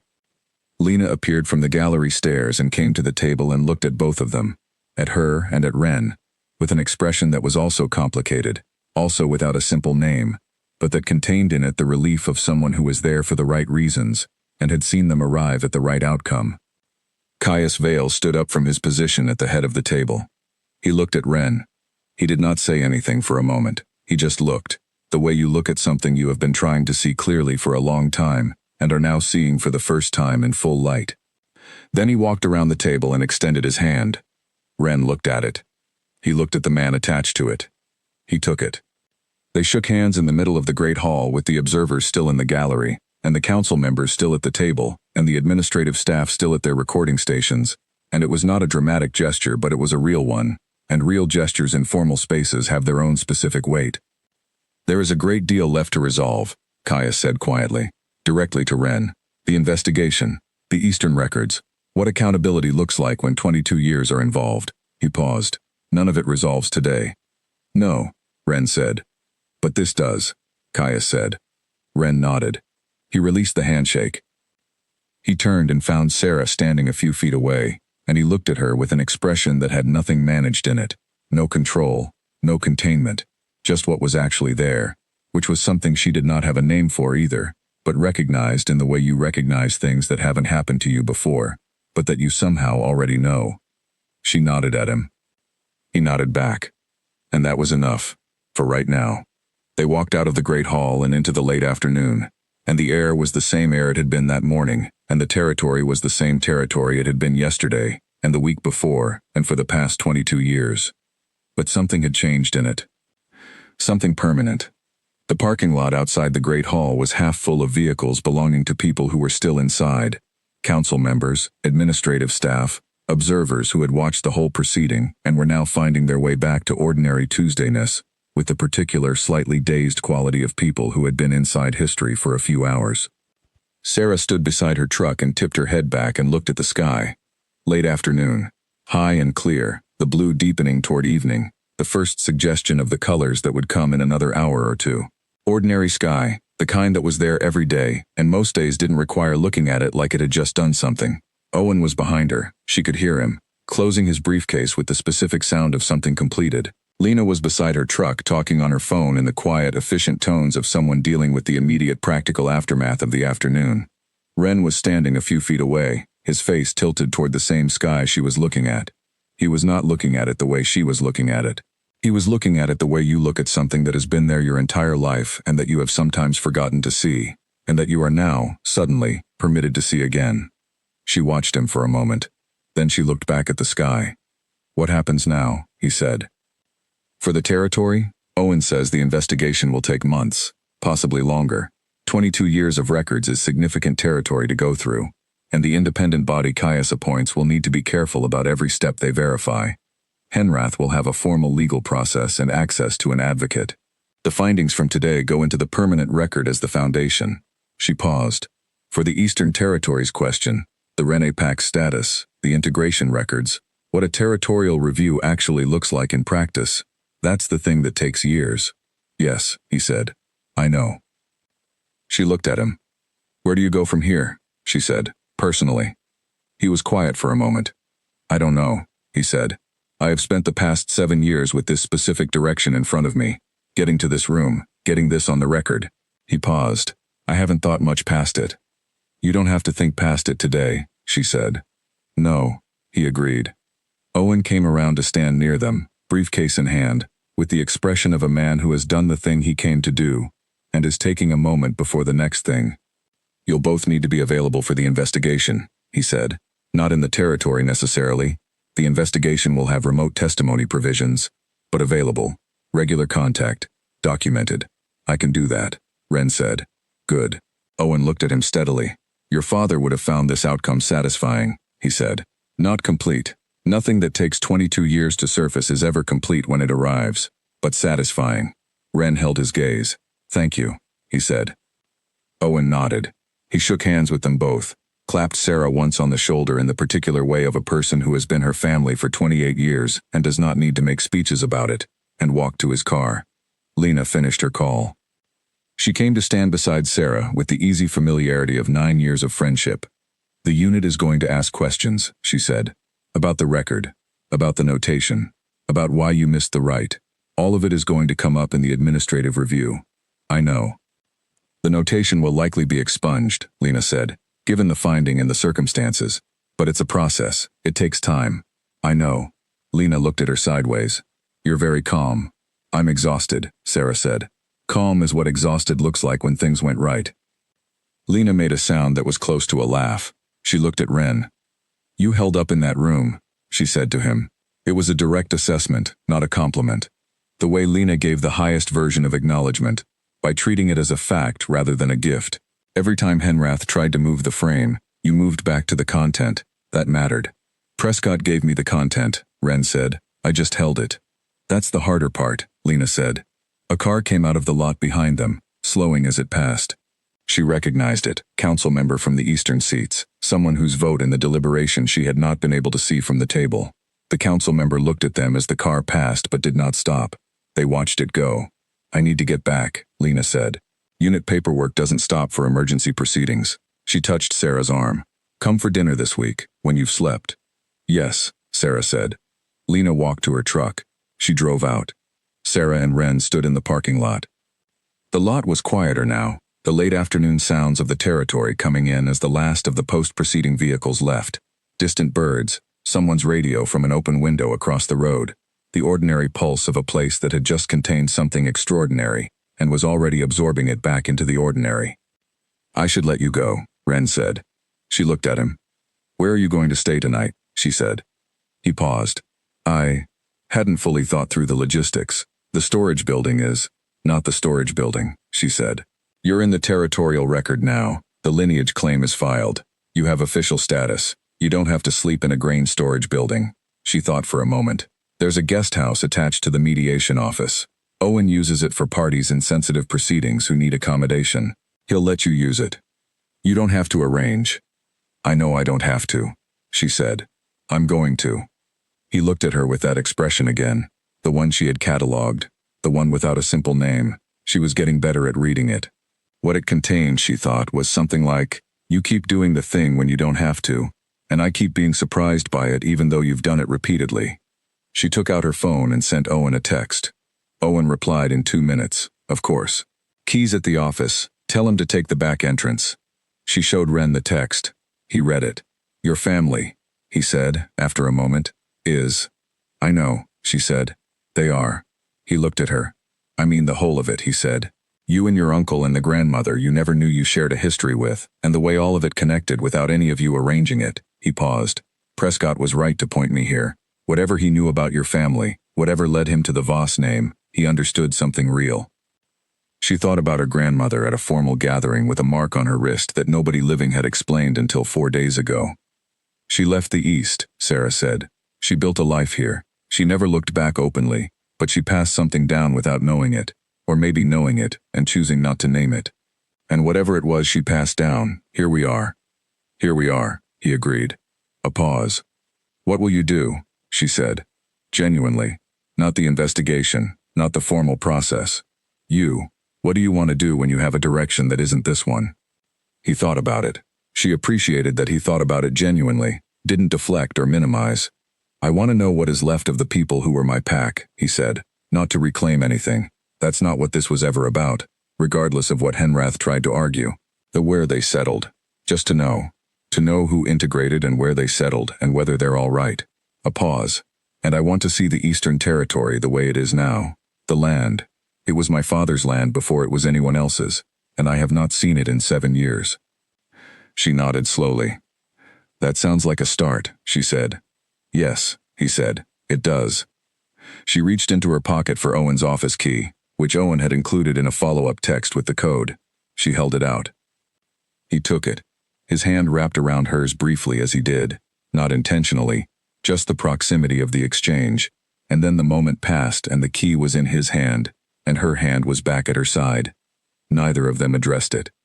I'll check in tomorrow, she said, and Owen will need to brief you on the investigation process. I'll be there, he said. Okay. She got in her truck. She drove home. She drove the long route, the one that went past the north edge of the property, past the storage building where a light was off now, the building sitting empty and purposeless in the early evening, just a building again. She looked at it as she passed. She thought about a night that seemed much further away than a week ago. A sound from the tree line and a choice she had not recognized as a choice in the moment of making it. She went inside. She made food she actually sat down and ate. The first meal in 6 days that she had eaten properly rather than mechanically. She called her mother and talked for 20 minutes without telling her anything specific, but her mother had always been able to read the shape of how Sarah was doing from the quality of her voice, and at the end of the call her mother said, "You sound better," which was both accurate and insufficient to describe the actual state of things, which was fine. At 9 o'clock her phone buzzed with a message from a saved contact, Caius Vale's back-channel number, which she had saved under an initial after the first call. The message said, "The Eastern Record Review begins Monday. Your testimony will be needed in 3 to 4 weeks. There is also the question of the supplementary registration session that was prescribed before the emergency proceeding, changed the formal situation. That requirement has been administratively removed from your record as of this afternoon's finding." She looked at the last sentence. The supplementary Rite registration. Gone. Erased by the finding. Absorbed into the formal record as irrelevant given the circumstances. She set her phone down. She sat with that for a moment. She thought about standing on the hill above the mating grounds with the lanterns burning gold in the oak trees, every unmated wolf in the territory below her, the drums doing their slow ceremonial pulse, and a sound from the tree line that had changed the shape of the next week of her life. She thought about what the next week of her life would have looked like if she had not turned toward that sound. She could not actually picture it. The picture wouldn't form. The version of her who had walked down the hill instead of toward the dark was too different from the version she actually was to imagine coherently. She supposed that meant something. She went to bed at 10. She slept immediately and completely, and without interruption, until 6 in the morning, and when she woke up the sky outside her window was the clear pale blue of a day that intended to be ordinary, and for the first time in a week, ordinary felt like something that might be possible again. Not today, but soon. 3 weeks after the emergency proceeding, Caius Vale asked to speak with Sarah alone. Not through the back channel, not through the administrative summons system. He came to her unit office, which was in the defense building on the west side of the territorial grounds, and he knocked on her door at 4 in the afternoon on a Wednesday, and waited for her to open it, and she opened it, and found him standing in the corridor in working clothes with his hands in his pockets, looking like someone who has decided to handle a thing personally, and is slightly uncertain of the reception. She stepped back from the door. He came in. Her office was not large. It was a functional room, the size the defense unit allocated to third-rank soldiers, with a desk and 2 chairs, and a window that looked out at the back of the building, rather than the grounds. She had been using it for 6 years, and it had the comfortable disorder of a space that was worked in rather than maintained for appearances. He sat in the visitor chair without being invited, which told her something about where his head was. Formal Caius Vale waited to be seated, asked before sitting, maintained the register of someone occupying a role. The man who sat down in her visitor chair without being asked was not occupied with the role. She sat across from him. "The investigation," she said, because that was the most likely reason, and starting with the most likely reason was simpler than waiting. "Partly," he said, "the investigation is progressing. Your testimony last week was very clear." He paused. Ren's was even better. He understands the legal mechanics in a way that made the investigative body's questions easier to organize. "His father insisted he know pack law," she said. "Yes, I know." He looked at the desk for a moment, not at anything specific on it, just at the surface, with the expression of someone who has something to say, and is choosing how to say it. There are 3 things. I'll go in order. She waited. The first is formal, he said.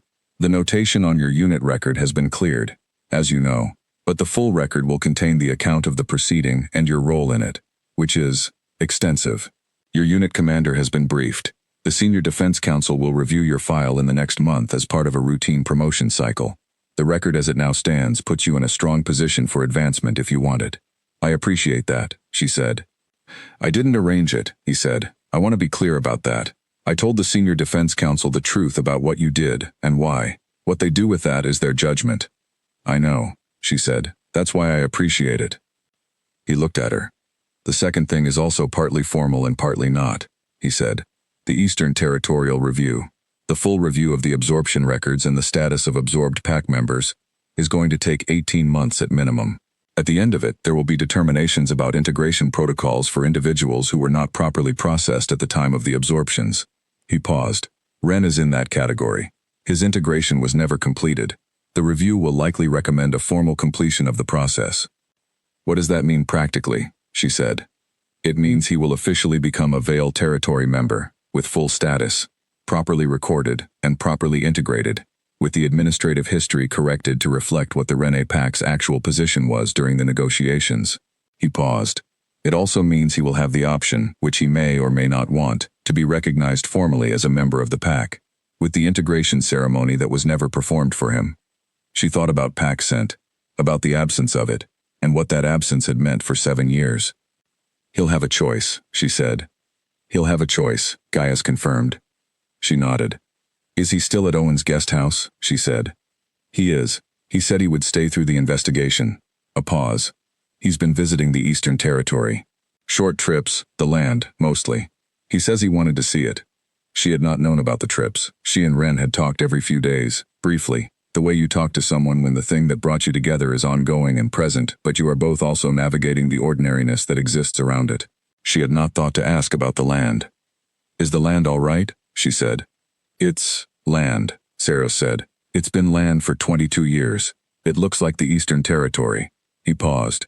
He went to where the Rene Pac's main settlement was. The buildings are still there. They've been used as storage facilities for the Eastern Agricultural Co-op. Another pause. He spent an afternoon there. He didn't report any reaction, and no one checked on him, because he hadn't done anything that required checking on. She thought about that afternoon. She thought about a young man walking through buildings that had been his people's home, and were now storage facilities, and what that felt like, and whether there was a word for that kind of feeling, or whether it was in the category of things that language doesn't quite reach. Third thing, she said, because she could see from his face that the third thing was the one he had actually come to say, and working through the first two was the structure he had built around it to make it possible. He looked at her directly. Yes, he said. The third thing. He put his hands on his knees. I want to ask you something that has nothing to do with the investigation or the formal record or the defense unit review. It is personal, which is why I came here in person rather than through a channel. She held his gaze. All right, she said. The night you were in that storage building, he said, when Prescott's documents arrived and we had them on the table and we were working through the proceeding plan, I watched you and Ren work through those documents for 3 hours, and I watched the way you talked to each other, and I watched something. He paused. I have been trying for 3 weeks to determine whether what I watched was simply two people in an extreme situation developing the kind of trust that extreme situations generate between good people, or whether it was something else. Sarah looked at him steadily. She thought about what she wanted to say. She thought about honesty, and what honesty required in a conversation like this, and whether honesty was the same as completeness, or whether honesty was the thing you offered when you actually understood what you were being honest about. I don't know, she said. He held her gaze. I'm not being evasive, she said. I genuinely don't know. Ren and I went through something significant together. What that becomes when the significant part is over, I don't know yet. I haven't had time to know. No, he said. Of course not. A pause. Why did you want to know? She said.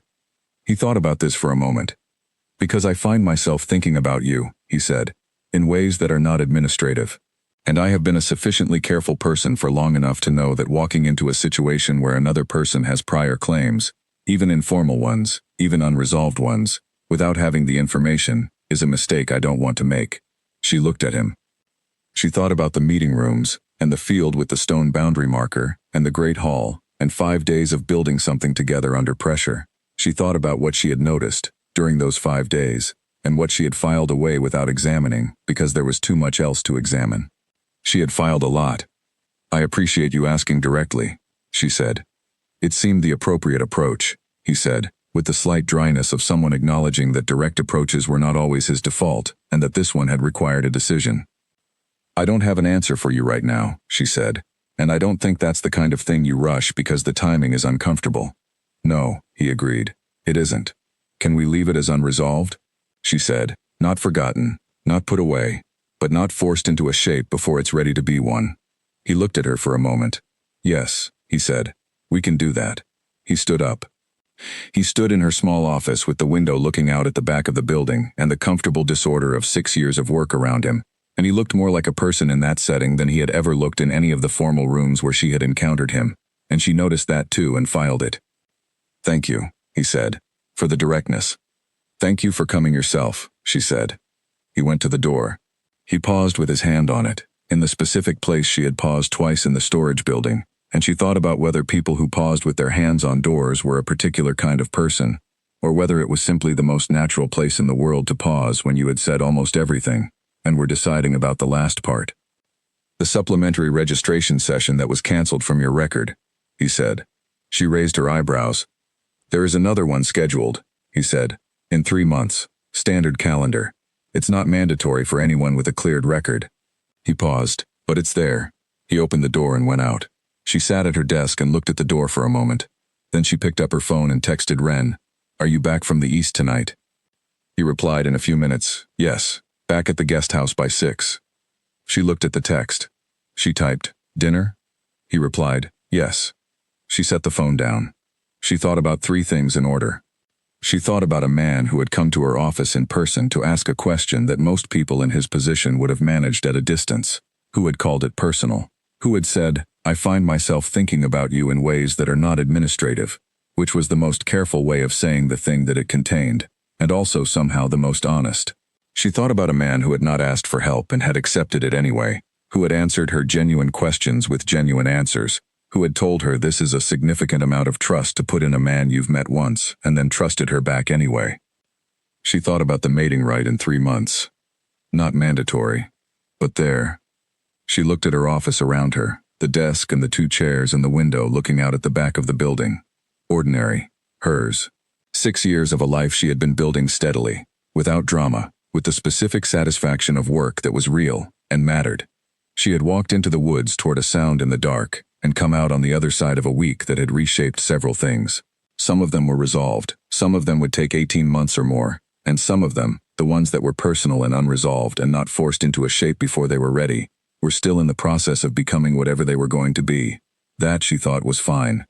Better than fine. She closed her unit file on the desk, shut down her computer, and left the office. She drove to Owen's guest house and knocked on the door. Ren opened it. He looked at her. She looked at him. He looked better than he had in the storage building, rested, more himself, with the specific quality of a person whose body has stopped using all its resources just to continue being upright. "You went to the Eastern Territory," she said. "Yes," he said. "How was it?" He thought about this. "It was real," he said. "More real than it had been for 7 years, which is a strange thing to say about a place. But it was there. It exists. The land is. The land. And the buildings?" He looked at her. "The buildings are storage facilities," he said, "which is what they are now. I stood in them for a while." He paused. "I'll go back. More than once." "Yes," she said. "Come in," he said. "I was making something that might be dinner." She came in. The guest house was small and functional, with Owen's particular organizational imprint, books stacked in specific ways, papers in folders rather than piles. Ren had not altered any of it except for his traveling pack near the door and one jacket on the hook. She sat at the small kitchen table. He made dinner, something simple, competent, in the direct way he did everything, and they ate and talked about the investigation, and about the Eastern Review timeline, and about Lena, who had been promoted to 2nd rank, and was managing the announcement with her characteristic absence of ceremony. And they talked about other things. Not urgent things, not the things that had been urgent for a week, just the things that came up when 2 people who had been through something together found themselves in the ordinary space on the other side of it. She did not tell him about Caius Vale's visit. She did not tell him about the supplementary session in 3 months. Some things did not need to be said yet. Some things needed time to arrive at the shape they were going to be. And the time was the shape, and the shape was worth waiting for. She drove home at 9. She sat on her back step and looked at the night sky and thought about directions, about how some of them stayed constant and some of them changed, and some of them were the same direction wearing different clothes. About a sound in the dark and where it had taken her. The territory was quiet around her, properly quiet, the way it was when nothing required urgency and the night was doing what nights were supposed to do. She sat with it for a while. Then she went inside. 2 weeks after that, Ren went back to the Eastern Territory again. He went for 4 days this time, not an afternoon, and when he came back he had a particular quality about him that Sarah recognized from the way she herself had felt after her first field deployment. The specific recalibration of a person who has gone somewhere important and returned changed in a way that was too internal to be visible, but too significant to be nothing. She was at Owen's guest house when he arrived back. She had been dropping off documents Owen needed for the investigation review, and Ren's truck was pulling in as she came out of the front door, and they met in the small driveway in the late afternoon light. He looked at her. "The co-op has been using the main hall for 15 years, he said, without greeting. The way of someone who has been processing something for 4 days and is ready to tell the first person they encounter. They're a good operation. They grow grain and some vegetables, and they have a shared equipment arrangement with 3 other farms on the eastern border. The people who run it, 2 of them are Rennie Pack, integrated, 3rd generation at this point." He paused. "I had dinner with them." She stood in the driveway and listened. "They knew who I was," he said, "or figured it out, the brand." He touched his collarbone briefly. "The older one. She was 12 when the absorption happened. She remembered the negotiation period. She remembered my father." Another pause. "She said he used to walk the perimeter of the settlement every morning, before anyone else was awake. Said you could set your clock by him." Sarah said nothing. She just listened, because it was what was needed. "She said the settlement looks different now, but the perimeter is the same," Ren said. "Same fence line, same paths. She walks it sometimes." He looked at the guest house door for a moment. "I walked it this morning, before I drove back." He was quiet.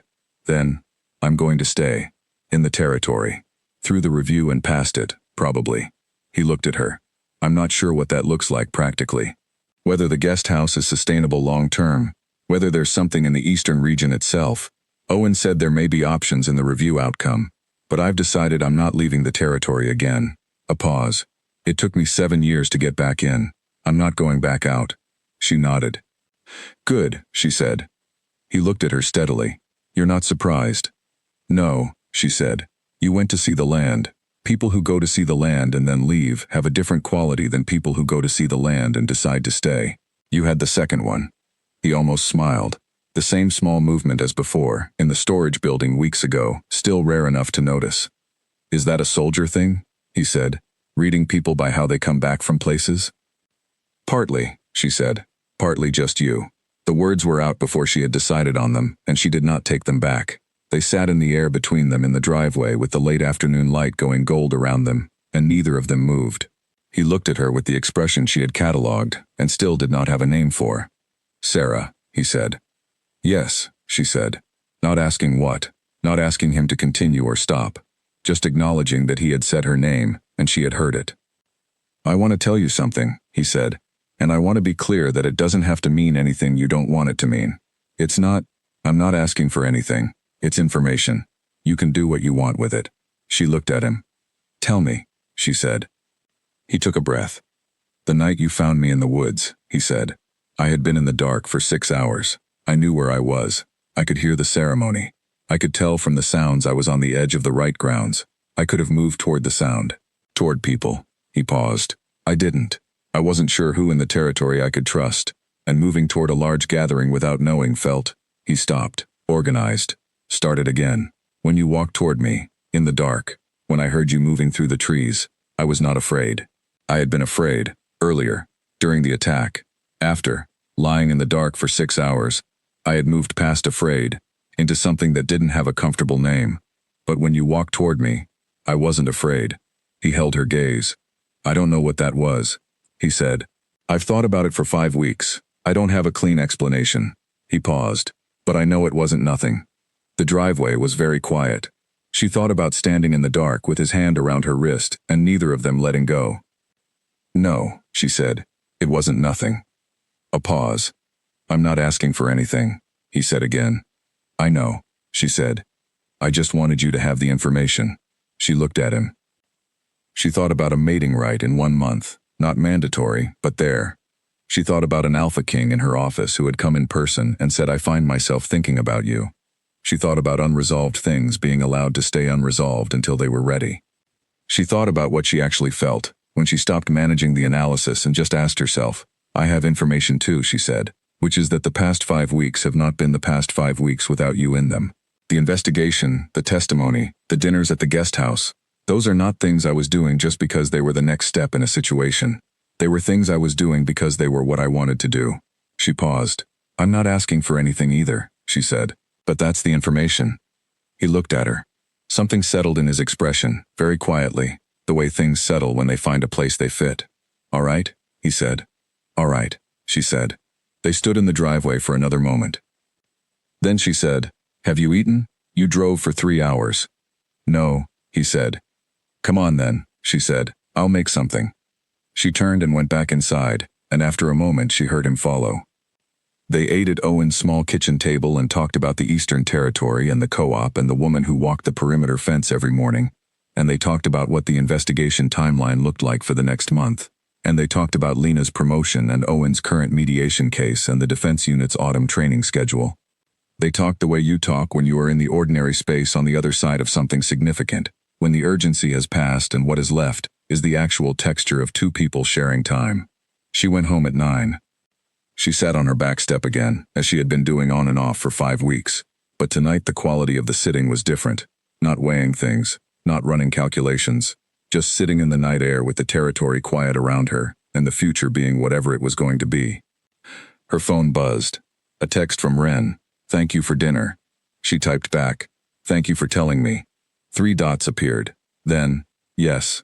She smiled. She went inside. She thought about the mating rite in 1 month, and what it was and what it wasn't, and the way certain things arrived in their own time when you stopped insisting that they arrive in yours. She did not feel alone. That was different from before.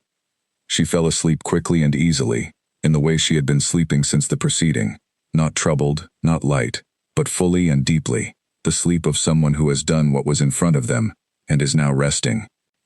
Tomorrow was Thursday. Thursday was a day she had a unit briefing in the morning, and a meeting with Owen in the afternoon, and nothing in the evening, which was the kind of nothing that was not empty but was open. She went to sleep in it.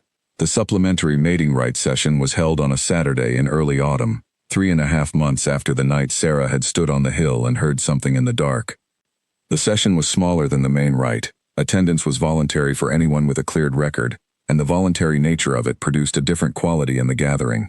No mandatory presence, no administrative tracking of who was there and how they engaged. The lanterns were the same, strung between the same oak trees, producing the same gold light. The drums were the same, but the crowd was different. People who had chosen to be here, which made the energy of it more open and less formal, more like a gathering than a ceremony.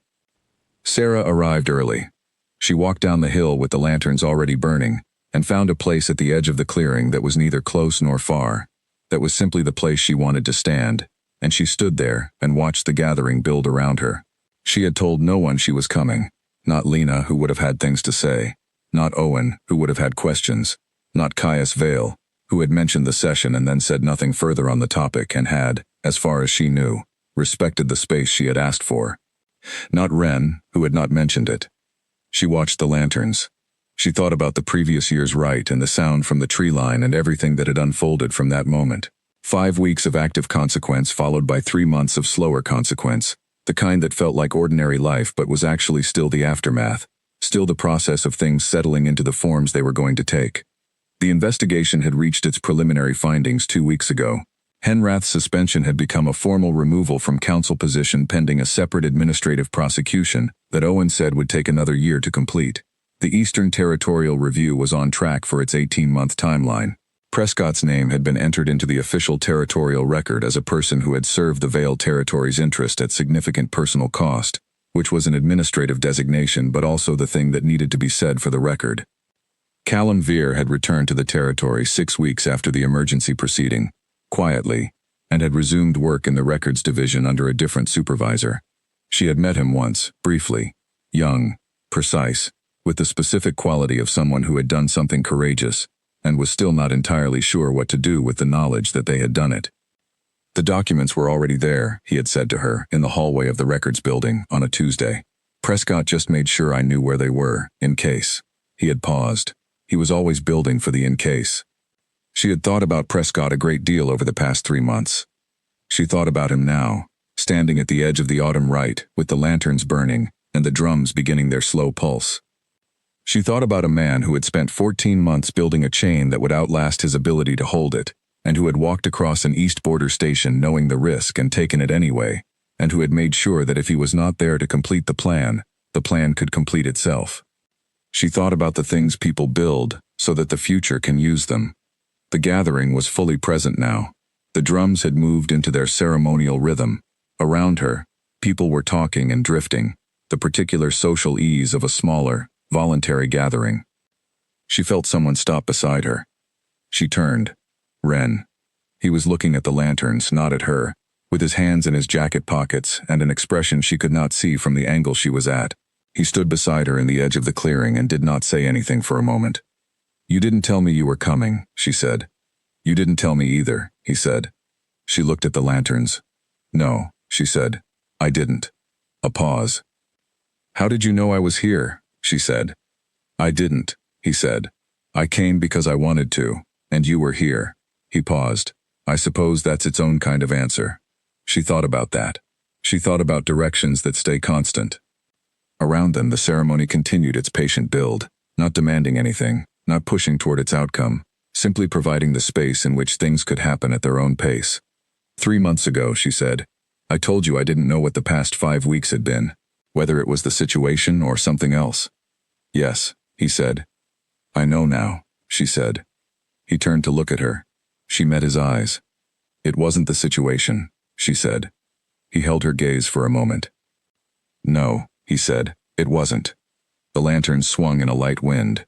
"I'm going to tell you something else," she said, "which is that the Alpha King asked me, 2 months ago, whether what I was navigating with you was unresolved." A slight shift in Ren's expression. "What did you tell him?" he said carefully. "That I didn't know yet, and that some things needed time to be what they were going to be." She paused. "I told him the truth." Ren was quiet. "And now?" he said. "Now I know more than I knew then," she said, "about what I want and what I'm not willing to set aside in favor of what is convenient or expected." She looked at him steadily. "I'm not choosing anyone tonight. This isn't that kind of moment, but I wanted you to have the complete information." He held her gaze. Something moved in his face, fully this time, not the small controlled movement she had catalogued over weeks, but the actual thing. Not overwhelming, not theatrical, just real and visible and present. "All right," he said. "All right," she said. They stood together at the edge of the Rite in the warm light from the oak tree lanterns, and neither of them moved to go further in, and neither of them left, and after a while, Ren's hand found hers at her side, very quietly, and she let it. They stood like that for a long time. The drums kept their slow pulse. In the days that followed, several things happened in the practical way that things happen in the aftermath of decisions made at the edge of a gathering. Sarah told Lena, who said, "I know, I've known for 6 weeks. You are genuinely the last person to notice things about yourself," and then made tea, and they talked for 3 hours about everything and nothing, and the specific quality of life, when it has changed shape without losing its essential character.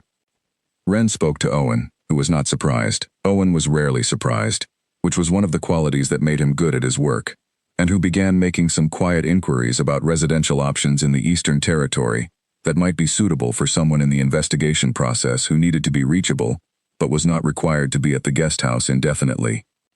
Caius Vale called Sarah's back channel number one morning and said only, "I heard the session went well." She said yes. He said good. There was a pause that was not uncomfortable, and then he said, "The Eastern Review is ahead of schedule, which is likely to mean more than one formal milestone in the next few months, and your role in those milestones will be significant." She said she understood. He said he would see her at the next formal review briefing. She said she would be there. And that was that. Not resolved, not abandoned, but managed in the way of two people who are honest with each other about what exists, and patient about what it is and isn't going to become. Some things did not resolve cleanly. Some things were not supposed to. The Eastern Territorial Review produced its first formal milestone in November, 6 weeks after the Rite. The milestone was the establishment of an accurate negotiation record for the original absorption proceedings, the official record corrected, the Rene Pac's actual stated position restored, the history given back its true shape. Ren was there for the signing. Sarah was beside him. Owen stood behind them. Caius Vale presided, and when the document was signed and entered into the territorial record, he looked at Ren and said, "This is not enough. It is what is possible right now." And Ren said, "I know." And they both understood what was meant on both sides of that exchange, which was not forgiveness exactly, because that was a larger and slower thing, but was the specific acknowledgement of two people who have accepted that the truth is more useful than the comfortable version of it. The Rene Pac's mark came back into the territorial record as a recognized historical designation, not a current pack. The pack itself was absorbed and its members integrated, and that was the legal reality that would not change, but recognized, present in the record, given its proper name and its proper history. Ren got his integration ceremony in December, on a cold, clear morning with only a small number of people present, none of it formal or ceremonial beyond what the administrative process required. Owen was there, Lena was there, Sarah was there. And Caius Vale was there, because it was his territory and the integration was a moment that the territory's history required him to witness, and because the correct thing to do was sometimes also the personally difficult thing, and doing both at once was the only way to do either honestly. Afterward, standing outside in the cold December air, Ren put his hand to his own forearm, the place where pack scent settled, where the territory imprinted itself in the way that could not be manufactured or rushed, in the way that happened over time and would take time, and he did not say anything. He did not have to. She knew what it felt like to belong to a place after believing for a long time that belonging was not available to you. She knew it in a different way than he did, from a different direction, across a very different kind of distance, but she knew the shape of the arrival. She put her hand on his arm briefly. He covered her hand with his. They stood in the cold air outside the administrative building where a ceremony had just returned a person to the territory they had been born in, and the morning was ordinary, and the sky was the winter blue of a day that had no intention of being extraordinary, and that was exactly the way it should have been. That evening a group of them gathered at Lena's house, not a celebration exactly, not a formal occasion, just people who had been through something together choosing to be in the same place and eat food and talk about ordinary things, which was the most specific way Sarah knew to honor what something had cost. Lena had cooked. Owen had brought wine. Callum Veer was there. He had become a more regular presence over the months, not close exactly but present, one more person in the chain that Prescott had built who had ended up in contact with the others. He sat at the edge of the gathering and ate more than he said, which Sarah had come to understand was his way of participating. Ren sat across the table from her and talked to Owen about the Eastern Territories Co-op and the plans the Rennie integrated members had for the spring season, and Lena argued cheerfully with Callum about the territorial record formatting standards, and the evening went on in the specific way of an evening among people who have been through something real and are now, tentatively and genuinely, on the other side of it. When people were leaving, Ren walked out with Sarah into the cold night. The territory around them was dark and winter quiet, with the particular stillness of a cold, clear night, when the stars are visible, and the air is sharp, and everything feels both very small and very large simultaneously. "Thank you," he said, not for the first time, but differently from the previous times. She looked at him. "For what specifically?" she said. He thought about it. "For going toward the dark," he said. "For having the kind of hearing that noticed." She looked at the stars. She thought about a hill, and a sound, and a direction. "I was always going to go," she said. "I just didn't know it until the moment." He looked at her with the expression she had finally named, some weeks back, in the ordinary language of a thing that is recognized, rather than manufactured. He looked at her like she was something real, that he was grateful to have in his field of vision. She looked back at him the same way. They stood in the cold night outside Lena's house, and the territory was quiet around them, and somewhere inside the warmth of the evening continued for the people still at the table. And out here, the winter air was clean and honest, and asked nothing of either of them. She thought about the mating rite and the tree line and everything that had come from one person going toward a sound instead of away from it. She thought about her grandmother, who had left the East and settled here and built a life and never explained a mark on her wrist and had, without knowing it, left a thread that a granddaughter would pick up without knowing what she was picking up, in the dark of a ceremony, on an ordinary night that turned out not to be. She thought about the ways people point us toward things we would have found anyway. Wren's hand found hers again, the way it had at the Rite, in the quiet and unhurried way of something that had decided it was allowed to be what it was. She held it. The stars were very clear. Somewhere in the territory, in the east where the land held its old names under its new ones, the perimeter fence of a settlement that had become a co-op waited in the winter dark for the morning, when someone would walk it the way a man had once walked it, early, before anyone else was awake. The future was not finished building itself. It rarely was. But this, standing here, in the cold, with the territory quiet and the people she had chosen around her and the hand in her hand, this was enough. More than enough. This was real. In the weeks that followed the December ceremony, the Eastern Territorial Review moved into its second phase, with the kind of institutional momentum that very large official processes generate once they have cleared their early obstacles, slow in some places, surprisingly fast in others, shaped less by logic than by the availability of people willing to do the work. Owen handled most of the legal architecture. Sarah provided testimony 3 more times, each session shorter than the last as the record clarified itself. Wren gave a comprehensive deposition in January that the review board's lead investigator later described, to Owen, as the most organized account she had taken in 20 years of territorial proceedings. Owen was not surprised. Sarah was not either.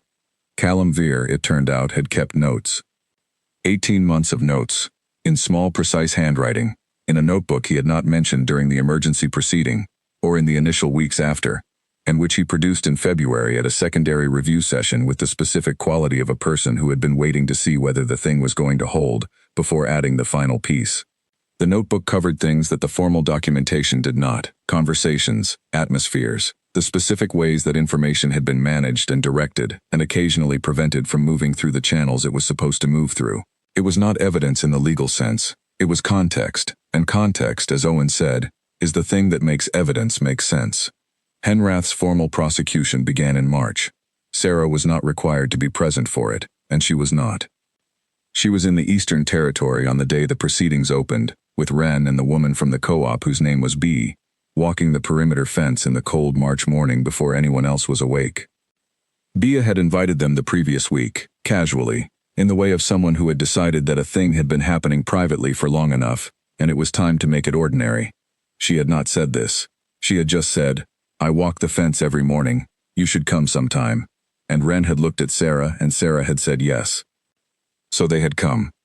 The fence line ran for just over 2 kilometers around the original settlement boundary. The path was well maintained. B had been walking it for years, and the path showed it, worn to a smooth track through the winter grass.